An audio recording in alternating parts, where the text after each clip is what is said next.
And so I want to introduce Eileen. She is a former nuclear engineer and inspector. And doing that job, she got very, very ill. I have actually another client whose husband works as a nuclear power plant engineer and inspector. And because she lives near these nuclear power plants, she was very, very ill, had tons of toxic strontium and cesium just living near the plant. And so Eileen became very, very ill, had a lot of pain, thyroid issues, different types of health issues. And she reversed her health issues using infrared saunas and doing various detoxification methods, nutritional balancing, using hair mineral analysis.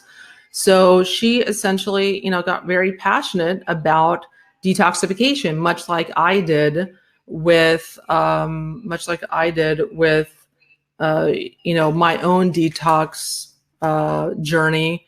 I got very, very passionate about detoxification when I improved my health with detox.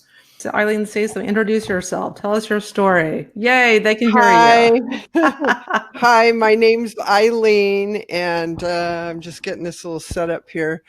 Yeah, I've been sick my whole life. I've had pain and, occupational exposure to toxins and the doctor's medications. I just couldn't wrap my head around taking medications. I just really felt like, if my body just had what it needed, that it would work okay. And so when I got tired of the medications, I just started doing every detox fast, this, that. I mean, I was my own guinea pig for many years. And when I came across nutritional balancing, I realized that I was just a toxic mess, that my body was not eliminating the toxins fast enough.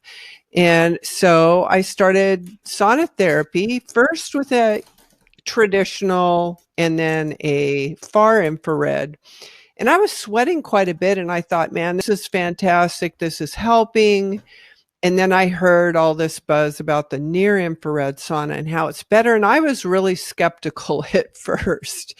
I mean, after all, I had just spent $2,800 on this beautiful wood cabinet sauna, and I was making use of it. And so then, I buy myself one of those electrical meters, and I was shocked. It was like pegging out the maximum every heater. And this is before they really knew much about EMF. And so that was not good.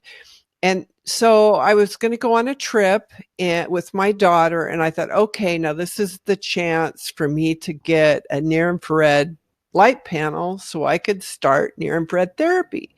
And my son was in Washington State University taking biology and chemistry classes and all that. And he was the one that really explained and sent me some links to the photobiomodulation and what it's really doing at the cell level versus just other spectrums of light, and how beneficial the near infrared is.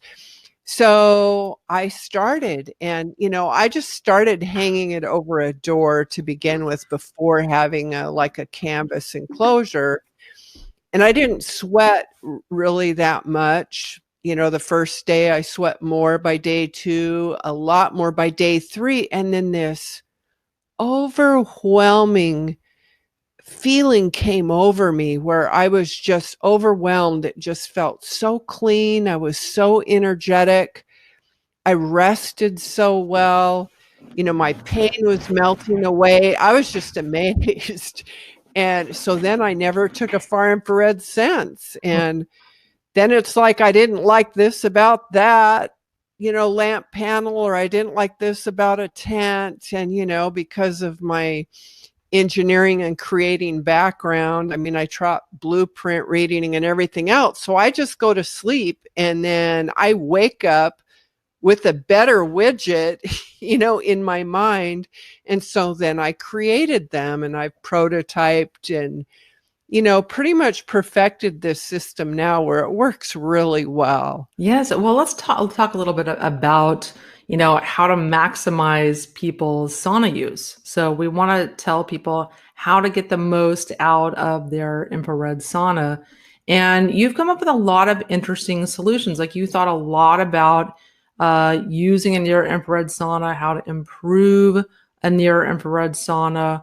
But let's talk first about, a common mistake that a lot of people have that turns their near infrared sauna into a toxic trap and how to avoid that. So this involves, the air in your sauna. Because I think what a lot of people don't realize is if you're using an infrared sauna and you're sitting in there sweating, it gets very humid in your sauna. You have all these toxins in your on your skin that you're sweating out, and a lot of them are coming out. And then at some point, because it's so hot in there, they vaporize and then you start breathing them in again, like almost like you retox. So talk about this and then your fix for that. Yeah, I knew that something was going on that we should put a stop to, and that was inhaling that humid sweat. So I wanted to clean the air. And I also read a study in Germany. The traditional saunas, they evaluate their effectiveness based on the number of negative ions that they produce. And they actually found out that some manufacturers' metal that they used in the heaters were creating more positive ions than negative ions, so the person would feel more fatigued. And so then, they started instituting, different material types and doing the research so that they would produce the negative ions. But over there, if you can inhale 20,000 negative ions per cubic centimeter, then the person in the sauna sweat twice as much, their skin temperatures were higher, and their rectal temperatures increased after they got out of the sauna. Their blood chemistry changed. It was all because of inhaling the ions. So this journey with the Breathe Safe Ionic Sauna Booster started out for me is just a device to put negative ions back into saunas, but it became so much more because we used a technology called plasma, which actually simultaneously produces some negative and some positive ions. Like in nature, the earth does that, where it cleans up stuff and it produces, both. And it's like this electronic exchange. So then during that electronic exchange, the volatile organic compounds or the benzenes or formaldehydes and all this kind of stuff break down. And so what I didn't realize is making a little plasma generator so we can have negative ions in the sauna we threw the baby out with the bathwater to get that in there. What I found out is it was cleaning the air so fantastically. It super great at getting rid of volatile organic compounds and the benzenes and all these different things that were actually pushing out into this sauna sweat. So it was cleaning up the air. It even cleans particles smaller than what a HEPA filter can. And then when clients were telling me, Eileen, I'm sleeping so much better. I mean, I don't even need my sleep apnea equipment, or, when I feel like I'm going to have an asthma attack, I breathe over this Breathe Safe and it goes away. And I was like going, what is going on there? So I sent the Breathe Safe off to a lab for further testing and found out that it's making oxygen.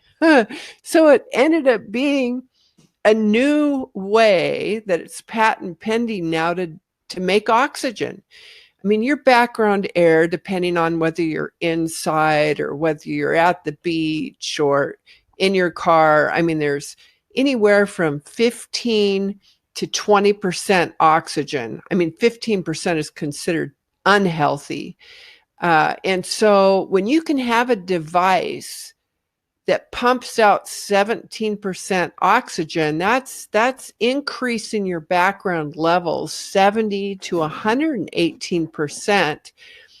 So it's cleaning the air so you're not getting toxic. Your detox procedure is more effective. And then you're changing your chemistry and your core body temperature is going up. You're actually sweating more. So that means you're going to have more toxins leave your body. Plus, you're getting all that oxygen. So the Breathe Safe kind of evolved into a multifunctional device. You can plug it in your cigarette lighter and use it in your car. You can slap your battery bank that you charge your cell phone or your tablet with and put it in your purse and take it with you. Yeah, I love this device. I mean, it's so tiny, and I've been using it. It's nice. You can use it not only in your sauna, but just sitting on your desk. You know, it's like a personal air filter, and it's really portable, and it's really really cool.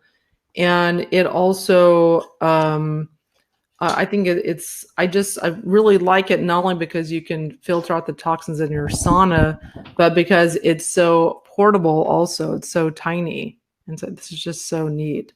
So Eileen, and also I noticed because I've been doing saunas for a long time, and I noticed that when I started using this in my sauna, I was sweating more because I know, I've been doing saunas a long time. I know how much I sweat. And when I started using this, I was really surprised that I was actually sweating more. Like, can you talk a little about, why it's doing that? Well, in that German study, they found that as long as you inhale 20,000 negative ions per cubic centimeter, your sweat volume will double. And so I sent this off to the lab in a 1 meter square chamber, had to measure like 40 inches away from the Breathe Safe. Because if you're sitting on a stool, that's about where your nose will be, I mean, if you're laying down and you have it pointed at your face, you're going to inhale more. But I just wanted to see on average, what is this putting in the sauna enclosure? And it came out at 56,000 negative ions per cubic centimeter. So almost 300%. And so you're not the only one, like Theo, the president of Cancer Tutor, has the convertible tent with the Breathe Safe in it. And both him and his wife, he said, we were just so skeptical. We couldn't believe it. He says, but sure enough, we definitely, whenever we put it in, we sweat almost double and we're hotter, but we feel more refreshed. And so there's something very special about inhaling those negative ions. Of course, the oxygen, we haven't had this device tested as far as in a sauna study to see blood chemistry changes, but generally people feel much better using it. Yeah, but it's great too, because when you're not in a sauna, you still need to be thinking about the toxins that you're breathing in, because you want to reduce the influx of toxins into you, in addition to trying to get out the ones that are already in there. And so this can really help in that battle with reducing the amount of toxins in your personal space that you could be breathing in. Yeah, and I have a trick where I just lay this like that right on my bed. So that way I don't look at the green light, and so at the head of the bed, some people, there's a double stick Velcro tape that I put in the box that you can just put on the bottom. So it's light enough. So even if you have a headboard, you can put it in your headboard like this, so that it just rains down on you all night, or on the wall, or, or just lay it in bed like this. But it's just tremendous. And it's just a pressure switch where if you hold it, see, green is continuous. If I get to hold it with, and if you squeeze it, it goes blue. That means it's 2 minutes on, 1 minute off. And what are the benefits of that? And you squeeze it, and then it goes red, and that is your 1 minute on, 2 minutes off. Well, let's hold on this microphone. So basically, when you're in a small car. Oh, we can't hear you. When you're in a small car on a long trip, having this run continuously, when I first got my prototype, It's like, man, I didn't think my sinuses were clogged up. I just like my nose just ran and ran and ran. I thought, man, this is powerful.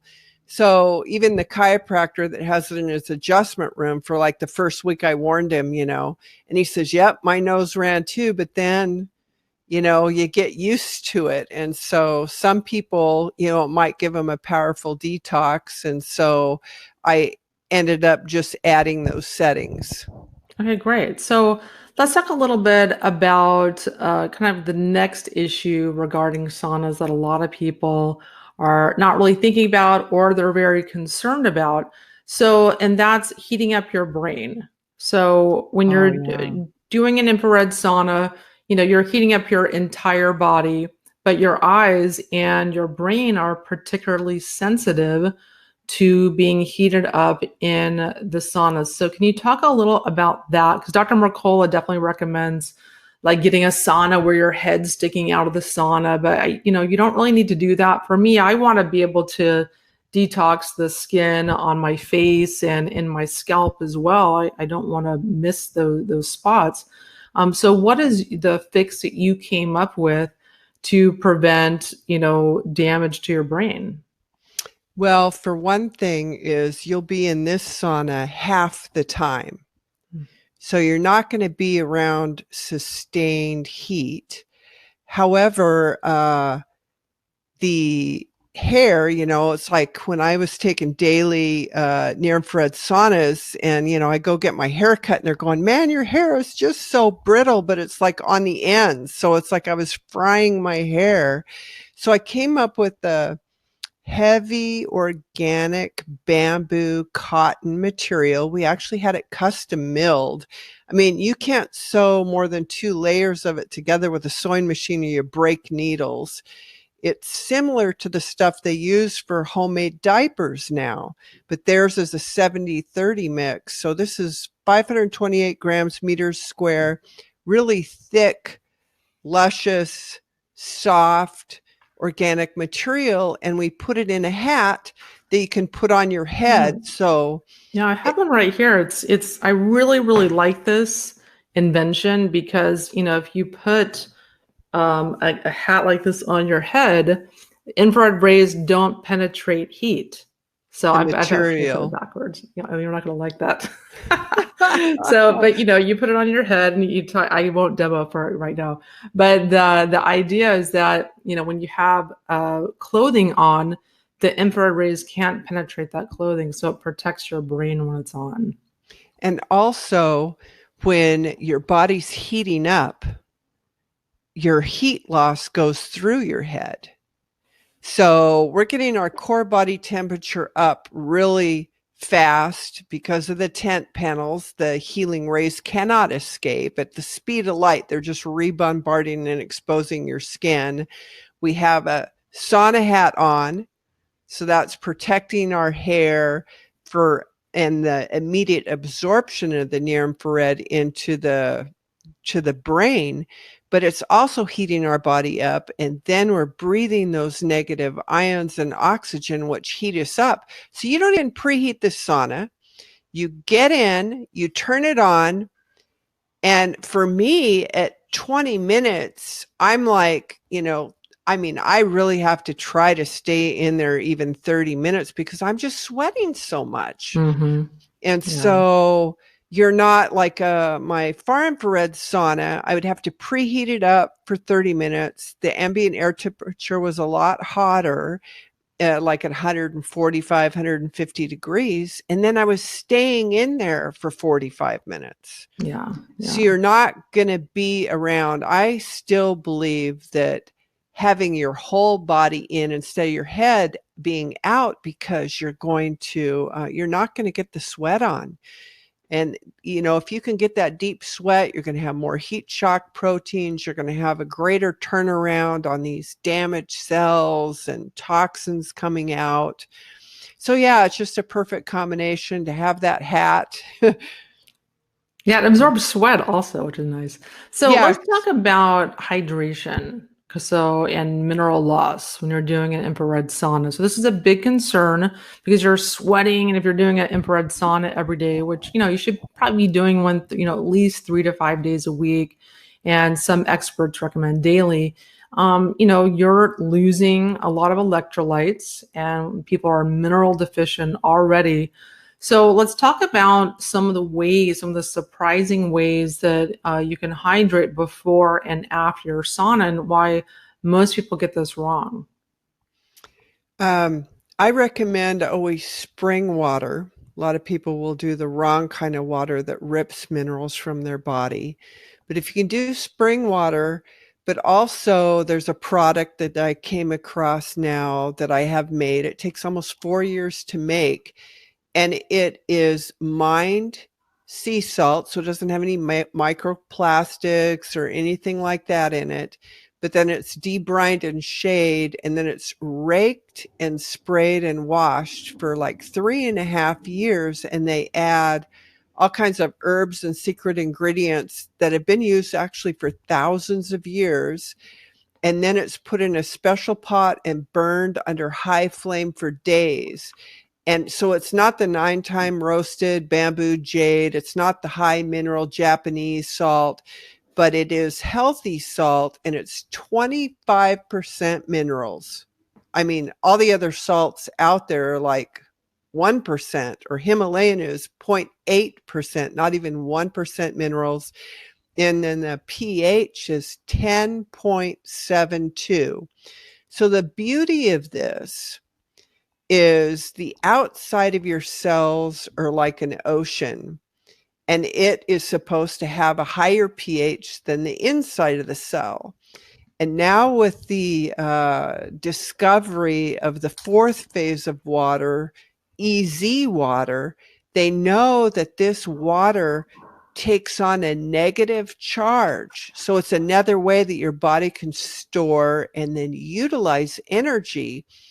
But the alkalinity shift with that negative charged water opens up kind of like a pathway into the cell where the protons can go in there. Then inside the cell, how the cell actually cleans up molecular debris, there's these things called lysosomes, and they need those protons, and they attract together like a magnet, and the pH drops like a rock on the inside of your cell. So all of a sudden you have hydroelectricity going on, where you've got this osmotic flow because of the high alkalinity and the negatively charged water on the outside, to where you have this turning. So when you do healthy salt with your water before getting in a sauna, we know now that light actually stores energy in your body in the form of negatively charged water. So this is just this cascade effect.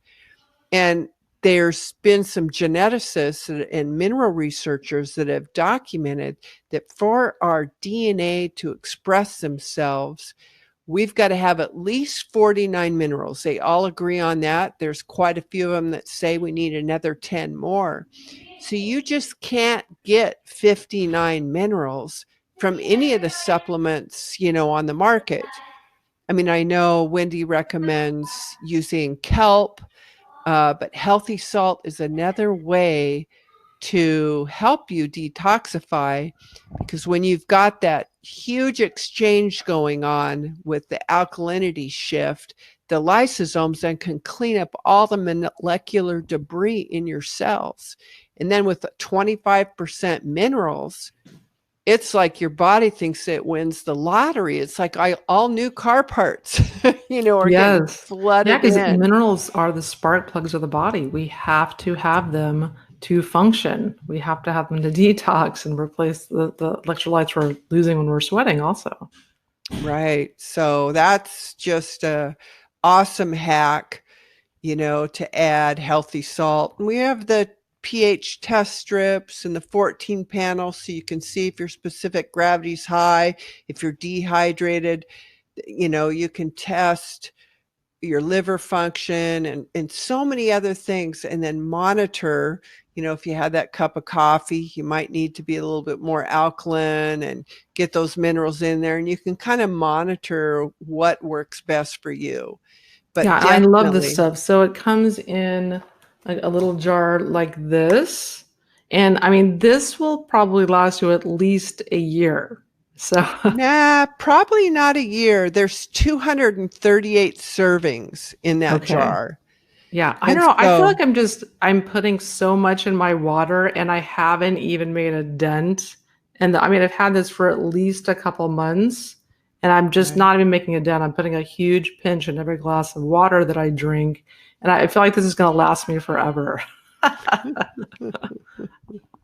Yeah, and so let's talk a little bit more about, sorry, my daughter and her friends are here.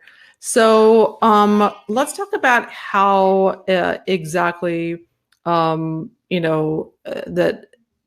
light from an infrared sauna helps to hydrate you. So what type of light hydrates you and increases the easy water, that exclusion zone water? So you mentioned that a little bit, but let's do more of a deep dive on that and how near infrared saunas specifically help to improve those. Sure. Actually, they were checking this out, how water behaves with a microscope. And when they left for the day, they actually turned the light on the microscope off. And when they came back, that negatively charged water was gone.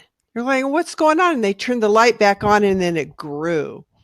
So all light actually builds this negatively charged water. It changes its density. So then they specifically found out the frequency that builds it the fastest, and that's 3,000 nanometers.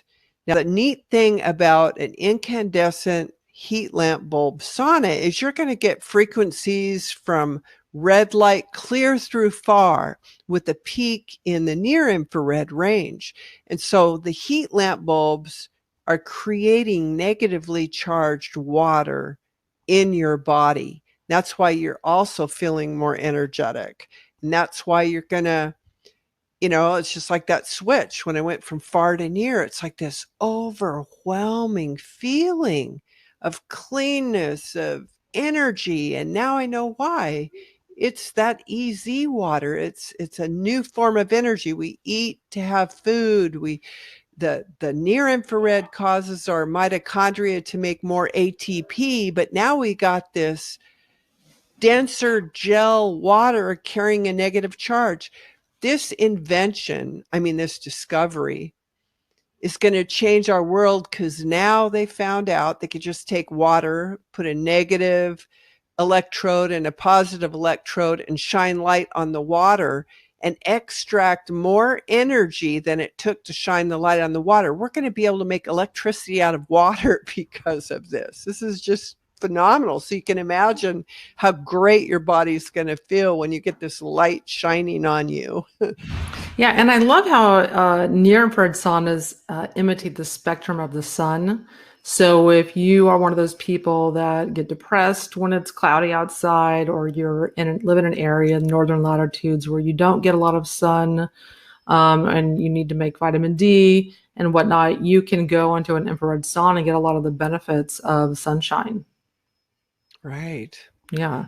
And so let's talk a little bit about infrared saunas and weight loss, because this is one of the benefits I really like about infrared saunas. So let's talk first about, where toxins are stored in our body and why we hold on to fat to store toxins. Yeah, it's like there's so many people that are overweight and they're starving themselves, but they're super toxic. But your body's so smart that it will make more fat to store the poisons to protect your organs. There's like this huge hierarchy of importance that your body goes through. And so, um, it's just not all about calories. It's just not all about exercise. And you actually, just like there's, I don't agree with the minimum daily recommended allowances for the vitamins, but you also have a daily need for light. It's like, people are deficient with light because we're indoors all the time. It's like our 21st century lifestyle, is robbing us. We're not being grounded, with our feet on the earth and all these things for our neurological system. And so the light is super important for the body and for weight loss, because they did a German study of women riding bicycles. Half the group had near infrared light shining on them and the other half didn't. And this wasn't a very vigorous program. I was pretty shocked when I read the study, but they only exercised 3 days a week for 45 minutes for a month. But it was so outstanding. The women that had the near infrared light shining on their body when they were riding bicycles lost 444% more fat and weight. And it was significant. They lost 8 centimeters in the circumference of their body. And not only did that happen, but they felt less pain. Their blood sugar levels improved.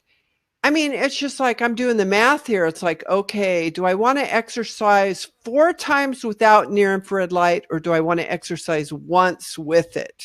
I Yeah. mean, it's like life keeps lifing. We're so busy. I actually have a set of the Sauna Fix lamp on my wall. I just put a big nail on the wall and hung it there right behind my tread climber. So every time, and so it's in my bedroom. So I just wear my tennis shoes so I get the maximum exposure to my skin. But it's like, wow, it's the light is special for the body and movement is special for the body. Yeah. Yeah. And so, and I think this is really crucial for anyone listening that has had trouble losing weight. I know that I had, where I had a point in my life where I was eating a perfect diet. I was exercising sometimes 6 to 8 hours a week. I was taking amazing high quality supplements and a lot of them. And I was trying to go to bed and reduce stress and just create this optimal environment for weight loss. And the scale just, I know for some women it doesn't budge at all, even if they do all that stuff. But for me, it was just going down way too slow. I felt like if I had done that amount of effort in my 20s, that I would have been an Olympic athlete, that the weight would have just flown off of me. I was going to bed hungry every night, eating so good. And what I figured out in my own health journey and my own struggles to figure out, what on earth was going on, what's wrong with this equation, it was that I had tons of toxins in my body interfering in my body's metabolism on a lot of different levels. Number one was arsenic. Arsenic will poison the enzymes that transport triglycerides out of your fat cells. So that will impede weight loss.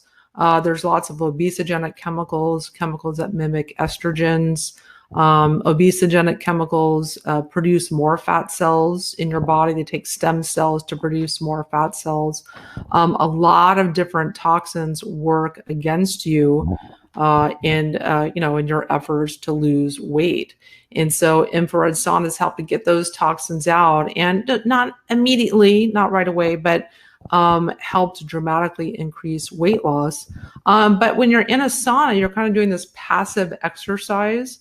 And can you talk a little bit about that, Eileen, about the kind of passive exercise benefits and how many calories that you can burn while doing a sauna session? I'm going to plug this laptop in real quick. Uh-oh. Running out of battery there. We're all good now. We're going to be here a while, so it's good you plugged it in. So yeah, besides the whole aspect now that we've learned about the negatively charged water and the ATP, there is just the fact that our bodies are burning more calories trying to keep us cool. And so weight loss in saunas are just wonderful, because also like when you're exercising, you're activating the sympathetic nervous system. But when you're in a sauna, it's the parasympathetic. So your body goes into more detox mode. So if we're ascribing to the fact that we're toxic in our bodies, keeping that fat for us, to protect us, then the more we can do, not necessarily vigorous exercise, but exercise, resting in the sauna for us to lose weight that way because we're detoxifying. And so one of the hacks that I came up with, it's a larger sauna tent that you can actually do a full yoga practice or put your bicycle inside the sauna. So the German study was people just sitting out in an open room. They were not in a radiant tent or anything that raised the temperature. So I can only imagine, how effective exercise in the yoga tent is. Personally, over a period of 4.5 months, I lost 25 pounds. And the only thing different that I did, I had been doing daily near infrared saunas. I switched to the yoga tent, and I started off with 10 to 15 minutes of stretches and just different movements. And then I would finish off my sauna with 10 more minutes. So I was just sweating like crazy. And that's all I did. And so the burning the extra calories, but the light in combination, they found in that study, this is the other thing. It's like we might have stubborn deposits of fat on our body. Well, the light was shown to actually contour your body. It's like we have an overall metabolism for our body, and we have this circadian rhythm. So it's faster in the morning, then it slows down after adrenal glands do the last, hormonal push about 2 in the afternoon. But cells have different metabolic rate. Like fat cells are the slowest. Have you ever been exercising and feel your fat bulge and it's like ice cold? I've had that unfortunate experience, yes. It's because there's lack of circulation and the energy there. So when you can heat that up, especially with the near infrared light, not just a sauna. I mean, a normal sauna will help, because your body's fighting to cool it down. And so that's spending calories. But if you can actually get the fat cells dissolving because it sped up the metabolism of the fat cells, that's the beauty with the near infrared, besides a regular sauna, is you get that mitochondria activation. And so Yeah, and so let's talk a little bit about, so we talked about some of the studies that help to improve weight loss in the sauna. But let's talk a little bit about our top 5 tips. So tell me some of your tips for detoxing in a sauna that maybe the listeners haven't heard about or maybe aren't familiar with when doing an infrared sauna. well, the first thing I would do is I would drink your water and your salt before getting in, because when you're in the sauna, your whole purpose of being in there is you want to raise your core body temperature. So have some water ready for afterwards, but don't drink unless you're one of those people that get too hot in a sauna. Then, of course, go ahead and drink. But then prepare your skin. Dry skin brush. That is phenomenal because it's activating the lymphatic system. It's opening up your pores. So it's preparing them to, produce a heavier sweat. And then, do movements. Even if you get the smaller tent, gentle stretching, nothing vigorous, but just moving your body in the heat is wonderful. Have that sauna hat on so your core body temperature comes up. Breathe the negative ions and oxygen from the breathe safe. All these things work to impact your body even hours after, you get out of the sauna. And another thing, the unique uh, item that you can get out of a incandescent lamp sauna that you can't out of any other is that in the tent, the radiant tent, it's hot in there because it retains 95% of the heat, but it's hottest on the side of your body facing the bulbs. And when that happens, your body goes into let's cool that side of the body down. So it will shunt the blood to that side of the body. When you first get in and you're sitting there in that sauna, literally, you're going to heat up more on one side, and actually water will escape from the bloodstream and form sweat on your body to cool it down. So the best thing you can do is have a towel and wipe the sweat down, because that's your body's mechanism to cool you down. But we don't want to cool down. So wipe that down and then turn 180 degrees. And then your body will begin the process all over again to shunt the blood towards the lamp. And so the first time you get in there, one backside of your body's going to be cold and you're going to be sweating on the other. And then you turn. After you do that a couple times, you'll be sweating everywhere. But that's double the circulation effect. Yeah. That will actually cause the detoxification to go deeper in your tissues, and it's super important. Yeah, and I mean, when you're doing a infrared sauna, yeah, you're getting circulation benefits and whatnot, but it dramatically increased when you're doing a near infrared sauna and you're having to turn, and the blood's going from one side of the body to the other every time you turn. Yeah, because a far infrared, you've got heaters all over the place, and it's pretty much the same air temperature everywhere. So yeah, blood shunting is just amazing. Yeah, and so some of my tips for doing an infrared sauna, I love coconut water also to hydrate when like before I'm in a sauna, or if I do get thirsty in the sauna, I like to take, I don't want to drink too much, but if I need to, I'll take a few sips because it has lots of electrolytes in it. I mean, I'm definitely addicted to healthy salt and I'm drinking that all day long. But sometimes I want a little bit of coconut water. I like that personally. Some people don't like the sugar. But I really enjoy that. I find that I kind of crave it in the sauna. And also, I think it's important to towel off every couple of minutes because you have all these toxins in that sweat. You want them off of your body. So I think it's important before you get in the sauna to either put Eileen's stool cover. You have a bamboo and organic cotton stool cover, a fleece cover, and you have rugs in the bottom of the sauna, or you can put towels down on your seat and in the floor to catch all that stuff. And then you want to make sure you towel off every few minutes. You just don't want that stuff evaporating or staying on your skin and absorbing back in.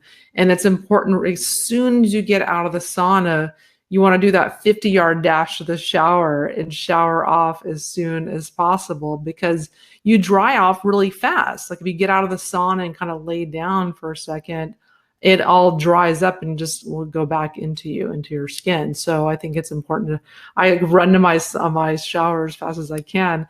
And so what is your take on doing like a warm versus a cold shower right after you get out of the sauna?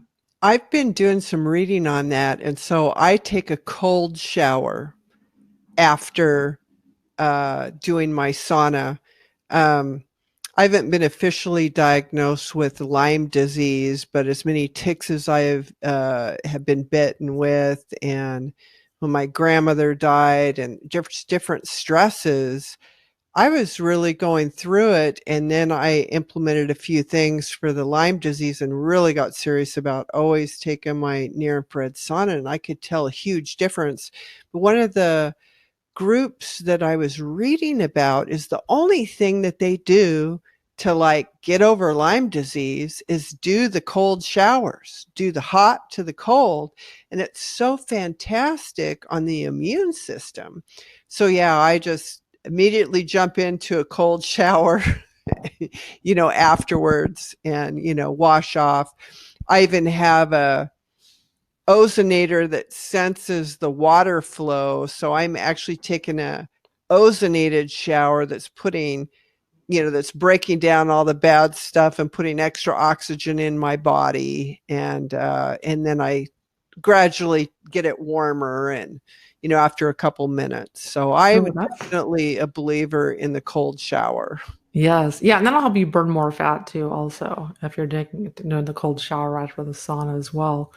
And yeah, I also love to dry brush before my sauna also. You have this super cute kind of this natural bristle brush because that helps to get your lymph flowing. So I'm just doing this kind of like when I get in the sauna, I just kind of it's the first thing that I do. It's part of my ritual and it just gets your lymph moving that helps to carry the toxins, out of your body. And it just feels really, really nice too. Right. So I have that same tip. That's what I do also. And also, I was reading that to burn fat maximally, you want to have the sauna at about 130 degrees. That's kind of that sweet spot for fat burning. So it's good also to get a temperature gauge if you want. You can just get any one that maybe goes up to 130, 140 degrees. And you can put that in your sauna and just, try to keep it that 130 degree mark. But that's just if you're trying to burn fat. Yeah. And with this tent, it'll do it. No other near-infrared sauna on the market will get that hot. It's usually about 100 degrees, and they're putting in auxiliary heaters. With the Sauna Fix, you won't need to. In 10 minutes, it'll be 120, and then it will get hotter than that after that. So if you want to be at 130 or 140 in there, you can. A lot of people have asked me, well, do you have like thermostat controls or do you have timers or dimmer switches on the lights? And I don't, because a dimmer switch or all these thermostat controls, every single one of them emit more EMF. So we have zippers. You can just crack the door open a little bit if you get too hot. Mhm. Yeah, and I agree. I've had other infrared saunas before, and I've had issues with them heating up. And what I like about your sauna that you have is that you can get right in, and you don't have to heat it up. I can't tell you how many sauna sessions that I've missed because I turn the sauna on. I'm like, okay, I've got an hour and 15-minute window to do this, or before I've got to start work or whatever, go to bed.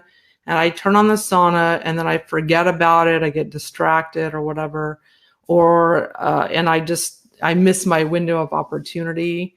And also, sometimes you're just out of desperation. You want to just get in the sauna and start doing your session, but it's just not hot enough to make you sweat. So I just feel like I've wasted a lot of time and energy, with saunas that you have to heat up, and you don't have to do that with your sauna, I really, really love that. And tell us why. Why does your sauna heat up faster than other ones?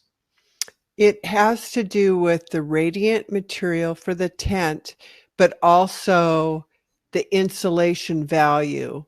I think mine has the highest insulation value of any sauna on the market. It's an R12 insulation. Like in your house, you might have R19 insulation in your walls. And so this is an R12, but we don't have wooden studs because those only represent an R value of 1.41 for every inch. So like in a common house, it's like you got areas that are not good at insulators and you have leaks and things like that. But with this radiant panel, it's a 5-layer system that provides continuous insulation, but also when the light can reflect off of the surface of the tent instead of absorbing into it, the heat stays inside and doesn't transfer to the outside. I mean, there's been days where I've left my sauna. I mean, I ran out to the shower. I mean, the phone rang or something happened and I got distracted. And I left my sauna light on, and with the door closed, you can't even see in my yoga tent that it's on. And then I come home, you can even put your hand on the outside of the panels and it's not super hot. And I unzipped it. I was like, oh my gosh, it's hot in here. I left the thing on all day, you know. But it is something that air is a really good insulator. And there's like big bubbles, like about that, much of in diameter. It's actually 25 millimeters. And with that, because it's like bubble wrap, you've probably gotten packages and your kids or somebody have been popping bubbles, but they're the real big ones. And then I took space blanket material because, I mean, if you're been into camping or anything like that, these emergency blankets, the really thin guy, and it's amazing how it holds in your body heat and it's very insulative. So I took that material and put it on both sides of the bubble wrap. But boy, then we didn't want aluminum exposed in the sauna. So then I took a non-toxic polymer to seal all that in, and then was able to actually even get a nice wood grain pattern for the outside so it looks aesthetically pleasing.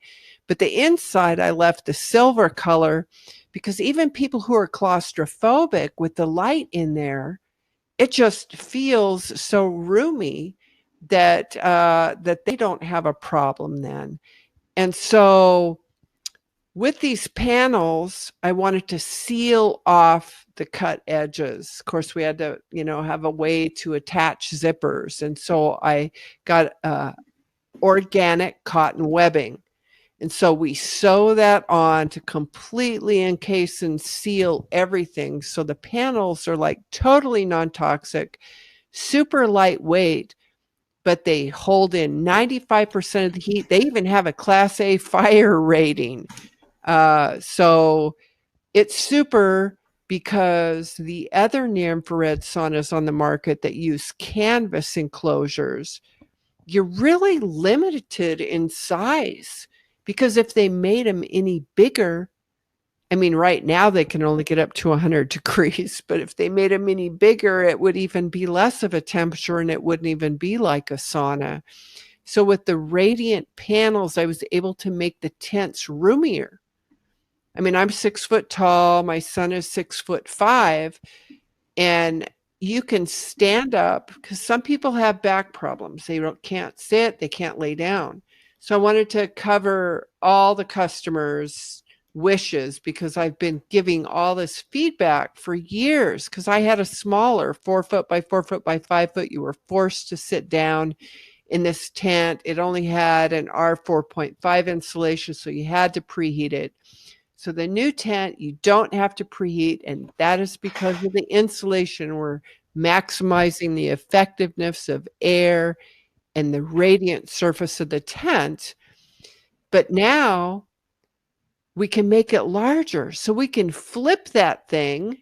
Like in the tent you have, Wendy, 2 people can lay down in there with the heads at the opposite ends and still turn. It's just phenomenal. Yeah, that's what I love about your sauna. Your sauna is called the Sauna Fix sauna. And if people want to learn more about them, I left a little comment here. There's a link where you guys can learn more about them. We have a bunch of videos and all kinds of information about Eileen's brilliant sauna, that she took a near infrared sauna and just tweaked it and just made it so that you get the best infrared sauna detox possible. And one of the number one things I like about it is that you can lay down in it. Because, one thing about doing infrared saunas is typically you have to kind of sit down, where you're in a far infrared sauna, usually are on a bench, and you can't really lay down, or you're on a stool in typical near infrared saunas, and you're kind of like having to hunch over for 30 minutes. And it's just, it's really uncomfortable. And I just want to lay down and relax. And so that's what I love about your saunas. You can stand it up if you want, if you don't have a ton of room or you want to sit in it. It's called a convertible sauna, radiant sauna tent. So you can have it up and down, or you can flip it over and have it where you're laying down. I love it so much because I feel like I just want to do my sauna more often than not, because I can just go in there and relax if I want to and read a book or do whatever I want to do, or I can just close my eyes and meditate and relax rather than kind of sitting hunched over. Because, I've had kind of lower back issues I deal with sometimes, and sitting's really uncomfortable if it's aggravated or injured in my lower back. And I certainly had back issues a few years ago that were constantly giving me problems. I don't have that now, but if I did, I would not want to be sitting in my sauna. Right. Yeah. And so let's talk about, is there anything else that we've left out of this conversation that perhaps you want to talk about? I love that you have this reflective space blanket material that helps to give you a more intense sauna, and you end up having a more intense detox, more sweat in less time. And I've sat in other saunas before, and I feel like I have to stay in them a little bit longer, maybe 45 minutes, to get the same kind of detox effect as I do in your sauna. And I don't have a lot of time. I just want to get in, I want to sweat, and I want to get out. And I love that your sauna, all the little tweaks and all the little things that you have added to your sauna, it just gives you that maximum detox in the least amount of time. And I thank you for, just taking your engineering kind of background and applying that to detoxification and near infrared saunas so that we can all benefit from that. Yeah, I wanted to make a comment. I had a customer on the old style that was 4 foot by 4 foot by 5 foot tall. So you had to like crawl in and sit on a stool. And so this gal like flipped it over and pushed the floor up against a wall. And then she laid diagonal. And that's when I knew I had to make this thing convertible. So I owe basically customers, all these improvements that I made are because of comments customers gave me, like the mat. Now I made the bamboo wood slats twice as thick because I had this one customer that was like over 300 pounds, and they were sitting on their stool and it cut the bamboo wood in the mat. So of course I upgraded that. And then Todd Shipman, who was featured in Men's Health magazine, he's a biohacker. He was in the Sauna Fix for up to 4 to 5 hours a day. He was doing this really intense sweat, and his bamboo mat had rotted. I used to use felt. He sweated His so toxins are like battery acid. much, the bamboo wood had a felt backing on it. And so, I replaced his mat, and then that's when we came up with these organic, heavy fleece bamboo mats. After all, they make them for diapers, right? It should hold up to some sweat. And, but then we tried sewing a smaller diameter bubble, a little 6 millimeter guy, just so it has some strength.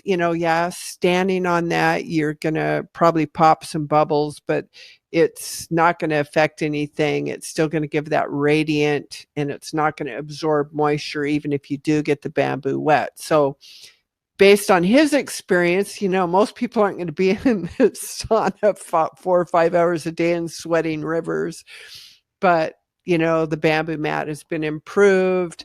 And then we do have the optional organic floor rugs. And how you would do that is you put your bamboo floor mat that comes with your tent on any surface, carpeting, vinyl, cement, whatever you want. Then you would lay out your organic floor rug and then put the frame on it, and then there's ties. So then you tie it in the corners and it stretches taut. the first floor mats we have, you go in there and you lay down, you turn over, and it's like a sheet that won't stay down, you know. So we came up with those ties to tie it in place. And then it totally protects, you know, your bamboo mat. And then personally, how I do it is I tie that in there, and then I take a towel and I don't know where that noise is coming from. Hopefully you guys can't hear that. No, I don't hear anything. Okay. But basically that floor mat, we got rid of so that, oh, now I'm sorry. Just totally distracted. It was like all this noise. I'm glad you guys. No, it's okay. hear I it. was gonna say I actually love the bamboo rug on the bottom of the sauna. It's super, super comfortable, and I can lay on it and I just feel really relaxed. I don't have to use any of my towels. And after my sauna, I can just go wash that. And just I really, really like them. I think it's just a really interesting kind of like invention or tweak that you can add to your sauna. And there's two sizes. There's the large one for the lay down, but if you're one of those people that wants to sit down or stand up, we have that size as well. Just like there's two bamboo mats that kind of hook together that you use depending on how you're going to use the sauna. And as far as care of washing the bamboo cotton rugs, we actually washed them on the hottest setting and dried them in the hottest dryer. Then we sewed them together. And so you don't have to worry about anything. You can just wash them any which way you want, and you're not going to hurt them at all or worry about them, you know, shrinking and not fitting.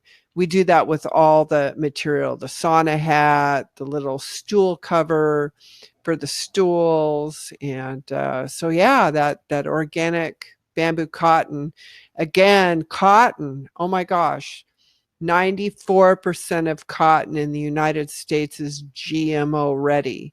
That means that the cotton fibers are releasing pesticides. Besides the fact there was, you know, herbicides and defoliants and everything else used, and that, you know, the Fabric Association says you cannot wash those out of the fabric.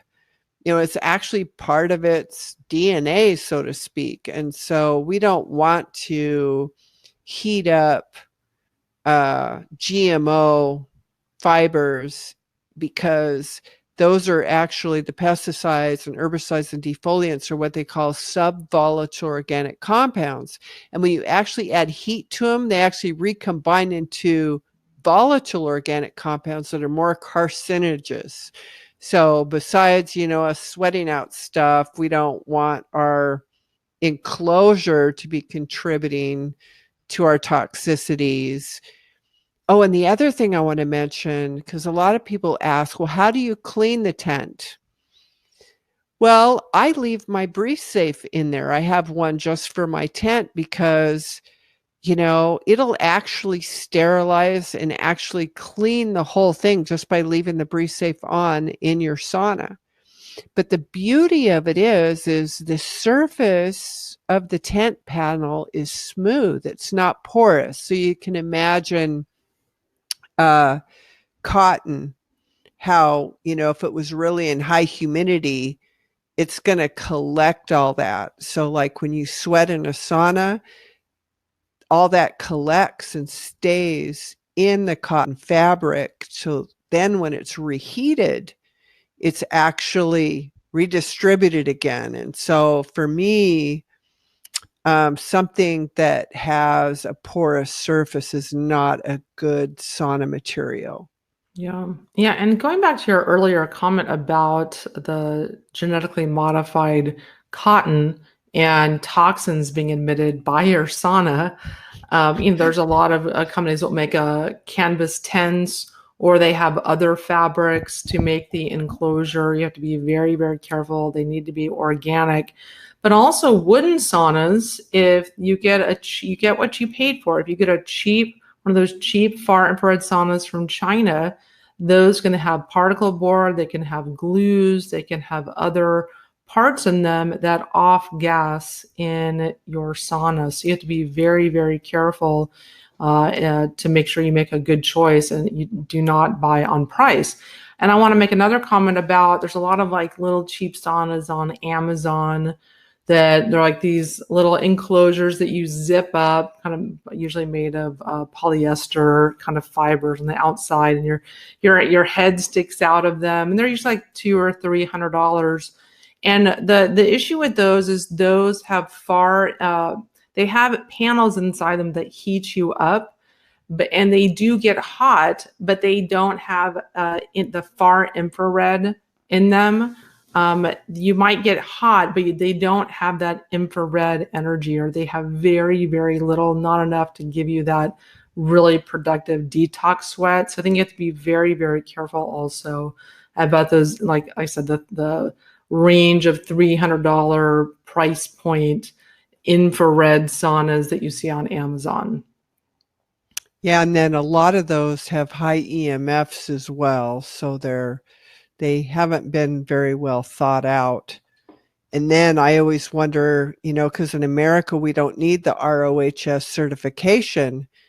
It's like your zippers and your pants in America could have almost 50% more lead than the European Union.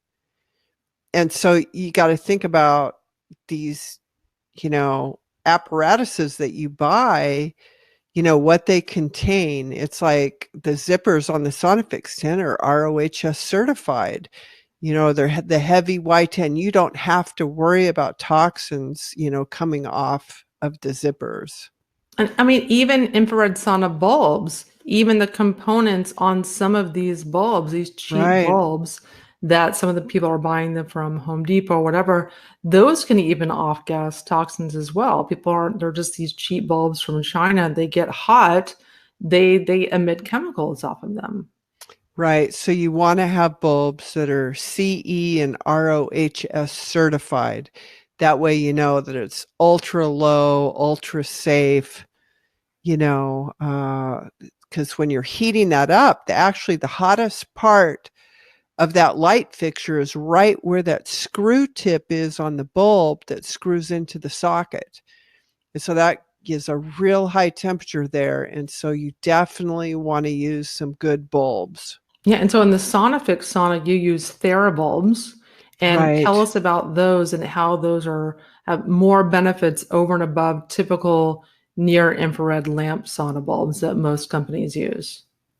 Well, the TheraBulb has more frequencies in the therapeutic range that medical studies have been done. Like you have the K laser, you have all these other different medical lasers where certain specific frequencies that reduce inflammation, reduce pain, speed healing, enhance circulation, and all these things.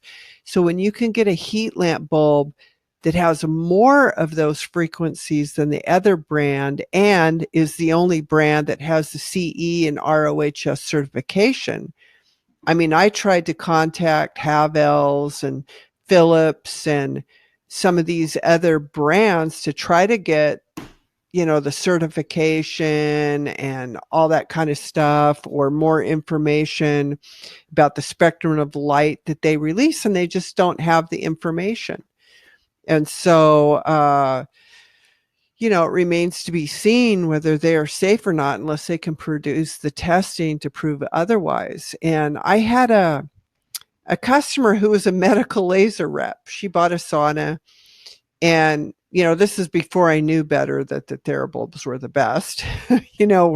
we're ever evolving, right? And so she said that she had pain and detox whenever she used, and she had bought the Philips bulbs. And so she did the research and she bought 4 TheraBulbs, and she used those. And she said the first time, the very next day, she put them in, she took a sauna, no detox pain at all.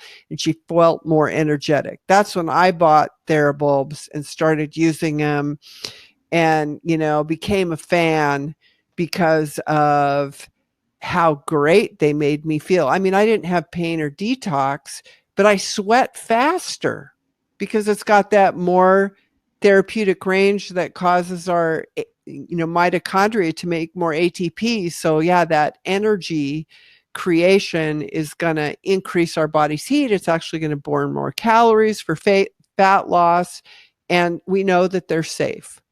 Yeah. So And so let's talk more about EMFs. So we touched on that a second ago. EMFs are electromagnetic fields that are emitted by, the wireless internet and our computers and phones and cell phone towers.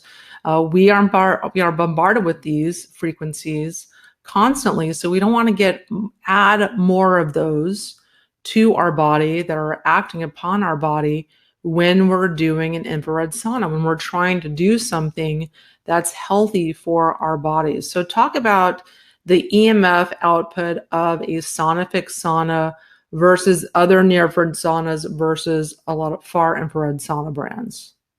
sure. A lot of far infrared saunas do have higher EMFs. They got the milligauss, that'll peg out. Like my sauna, it was pegging out at 100 milligauss. I don't know how high it went, but when you put the meter and measure a Sauna Fix with the bulb, it's like 1 to 2. It's like barely reading on the meter. But with the Sauna Fix lamp, they have a grounded electrical cord. So besides the ground, which is very important, there's aluminum shielding in that, wire jacket that goes throughout the sauna. And so that's like a protection for the electricity to emit EMF. So basically, with the new version of the Sauna Fix, you are getting zero EMF. And so you could probably change the sensitivity on some very expensive meters, and anything that plugs into electricity is going to have a little tiny bit of EMF, even if it's grounded and shielded and everything like that. But that, impacts your nervous system and doesn't let you relax when you have all these EMFs, and then the oscillations of your cells, are being disrupted. And so it's very wise to go low EMF or zero EMF. One of the neat things about the radiant tent is if you're in the tent and let's say, your stereo's outside and you want to turn it down and you have a remote or whatever, your TV or whatever. If you're in the tent, or if the tent's between you and the device that you want to turn on, it won't work. It's because all the wireless signals for household electronics are blocked. So being inside the sauna tent is extremely safe. I mean, your cell phone will still ring in there. I mean, you can't, it's not like a true sealed off Faraday cage.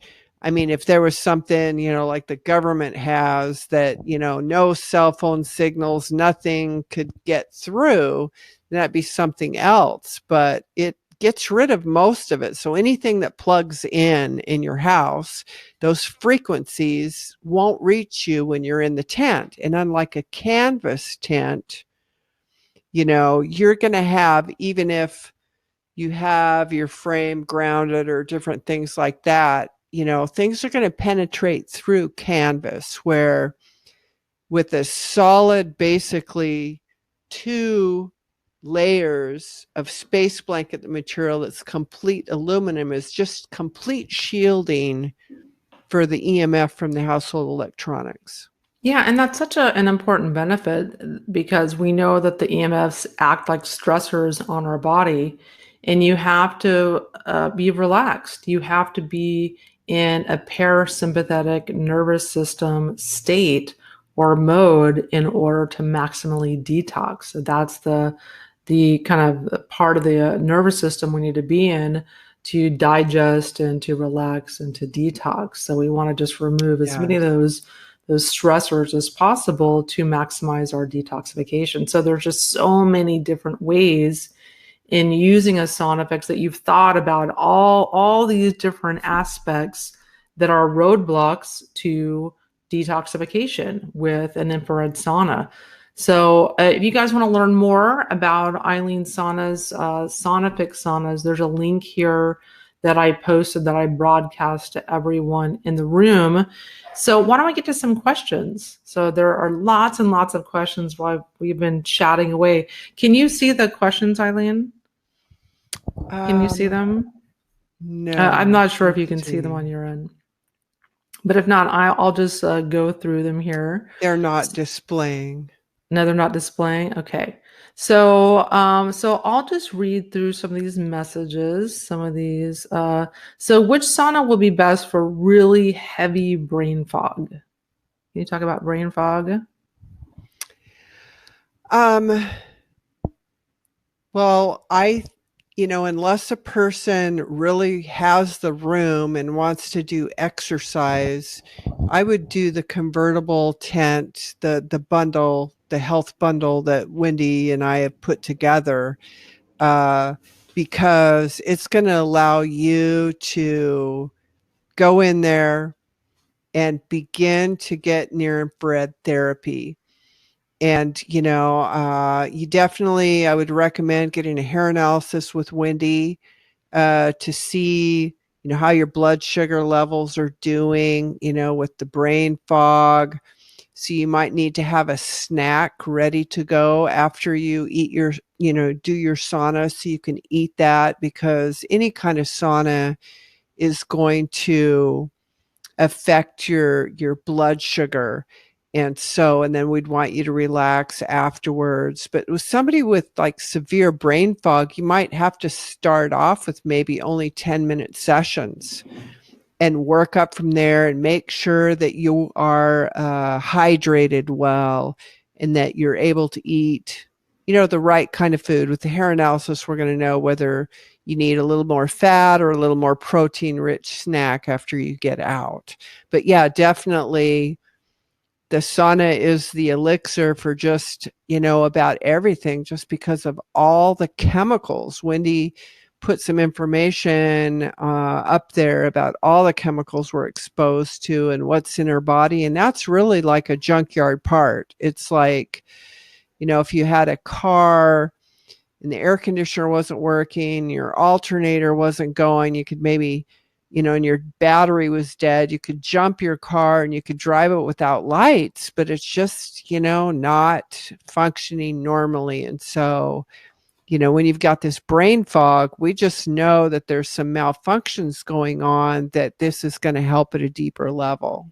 Yeah, and we know brain fog could be caused by aluminum toxicity, mercury toxicity, lead toxicity, copper toxicity, a lot of different contributing factors, not to mention the thousands of chemicals we're exposed to, all which can act upon cognition, memory, recall, neurological firing, brain cell firing, and even kill brain cells. Aluminum actually will kill brain cells. So Right. a lot of different things that can contribute to brain fog, including food sensitivities. But as far as the toxins, infrared saunas, yeah, over time, not right away typically, but over time really can have a dramatic impact on reducing brain fog and improving your mental functioning, for sure. And I mean, I used to be so slow. Like I went from being in college to just having like really, really sharp brain functioning. So, nearly straight A student, really, just rapid fire, to just getting to the point where I could barely have a conversation with someone because I couldn't put two words together. I couldn't think of words, and it was just really frustrating. I couldn't remember all these health articles I was reading, and then starting to detox over time. Now I'm back to my old self again. I think a lot of people can say the same thing. When they started detoxing, have been doing it for some time. one other comment, I did a test where I drank a liter of Fiji water a day for 30 days, did a hair analysis before and after, took a break for a month, did on and off, on and off. And it is amazing what that does for getting aluminum out of the body. It just goes sky high. So, the person with the brain fog, if you're going to do some hydrating, maybe add in some Fiji water there and see how that changes your hair analysis and your detox. Yes. Yeah. And so another really good question here. So, what do you think of the sunlight and 3-in-1 sauna? The reason why um, I'm not a fan of the 3-in-1 is that they're using LED lights for getting those near infrared frequencies in there, but it's not anywhere the magnitude of the heat lamp bulb sauna. So they can make the claim, that they have those frequencies, but it's really not going to have the penetration, the effect, and the amount of frequencies that are most beneficial for the body. And so that's, the issue. There's an expense. I tried to come up with a system that was more affordable for people, that was portable, and that could do more. So you're going to get, the benefits of not having to heat up the sauna. You're going to, just have the benefits of trapping all those healing frequencies in there. So it maximizes the time that you are spending. I mean, it's better than no sauna at all. I'm not saying that it's a really bad product. I just tried to create a better, more effective, unit for people to use. Yeah, and so Scott asked, what if you already have a far infrared sauna? So you already have a wooden sauna. What can you do? Can you convert it to a near infrared? I mean, you can do all these things that Eileen has that she's come up with. You can add all these things to your sauna and turn it into a near infrared to get all the benefits of near infrared.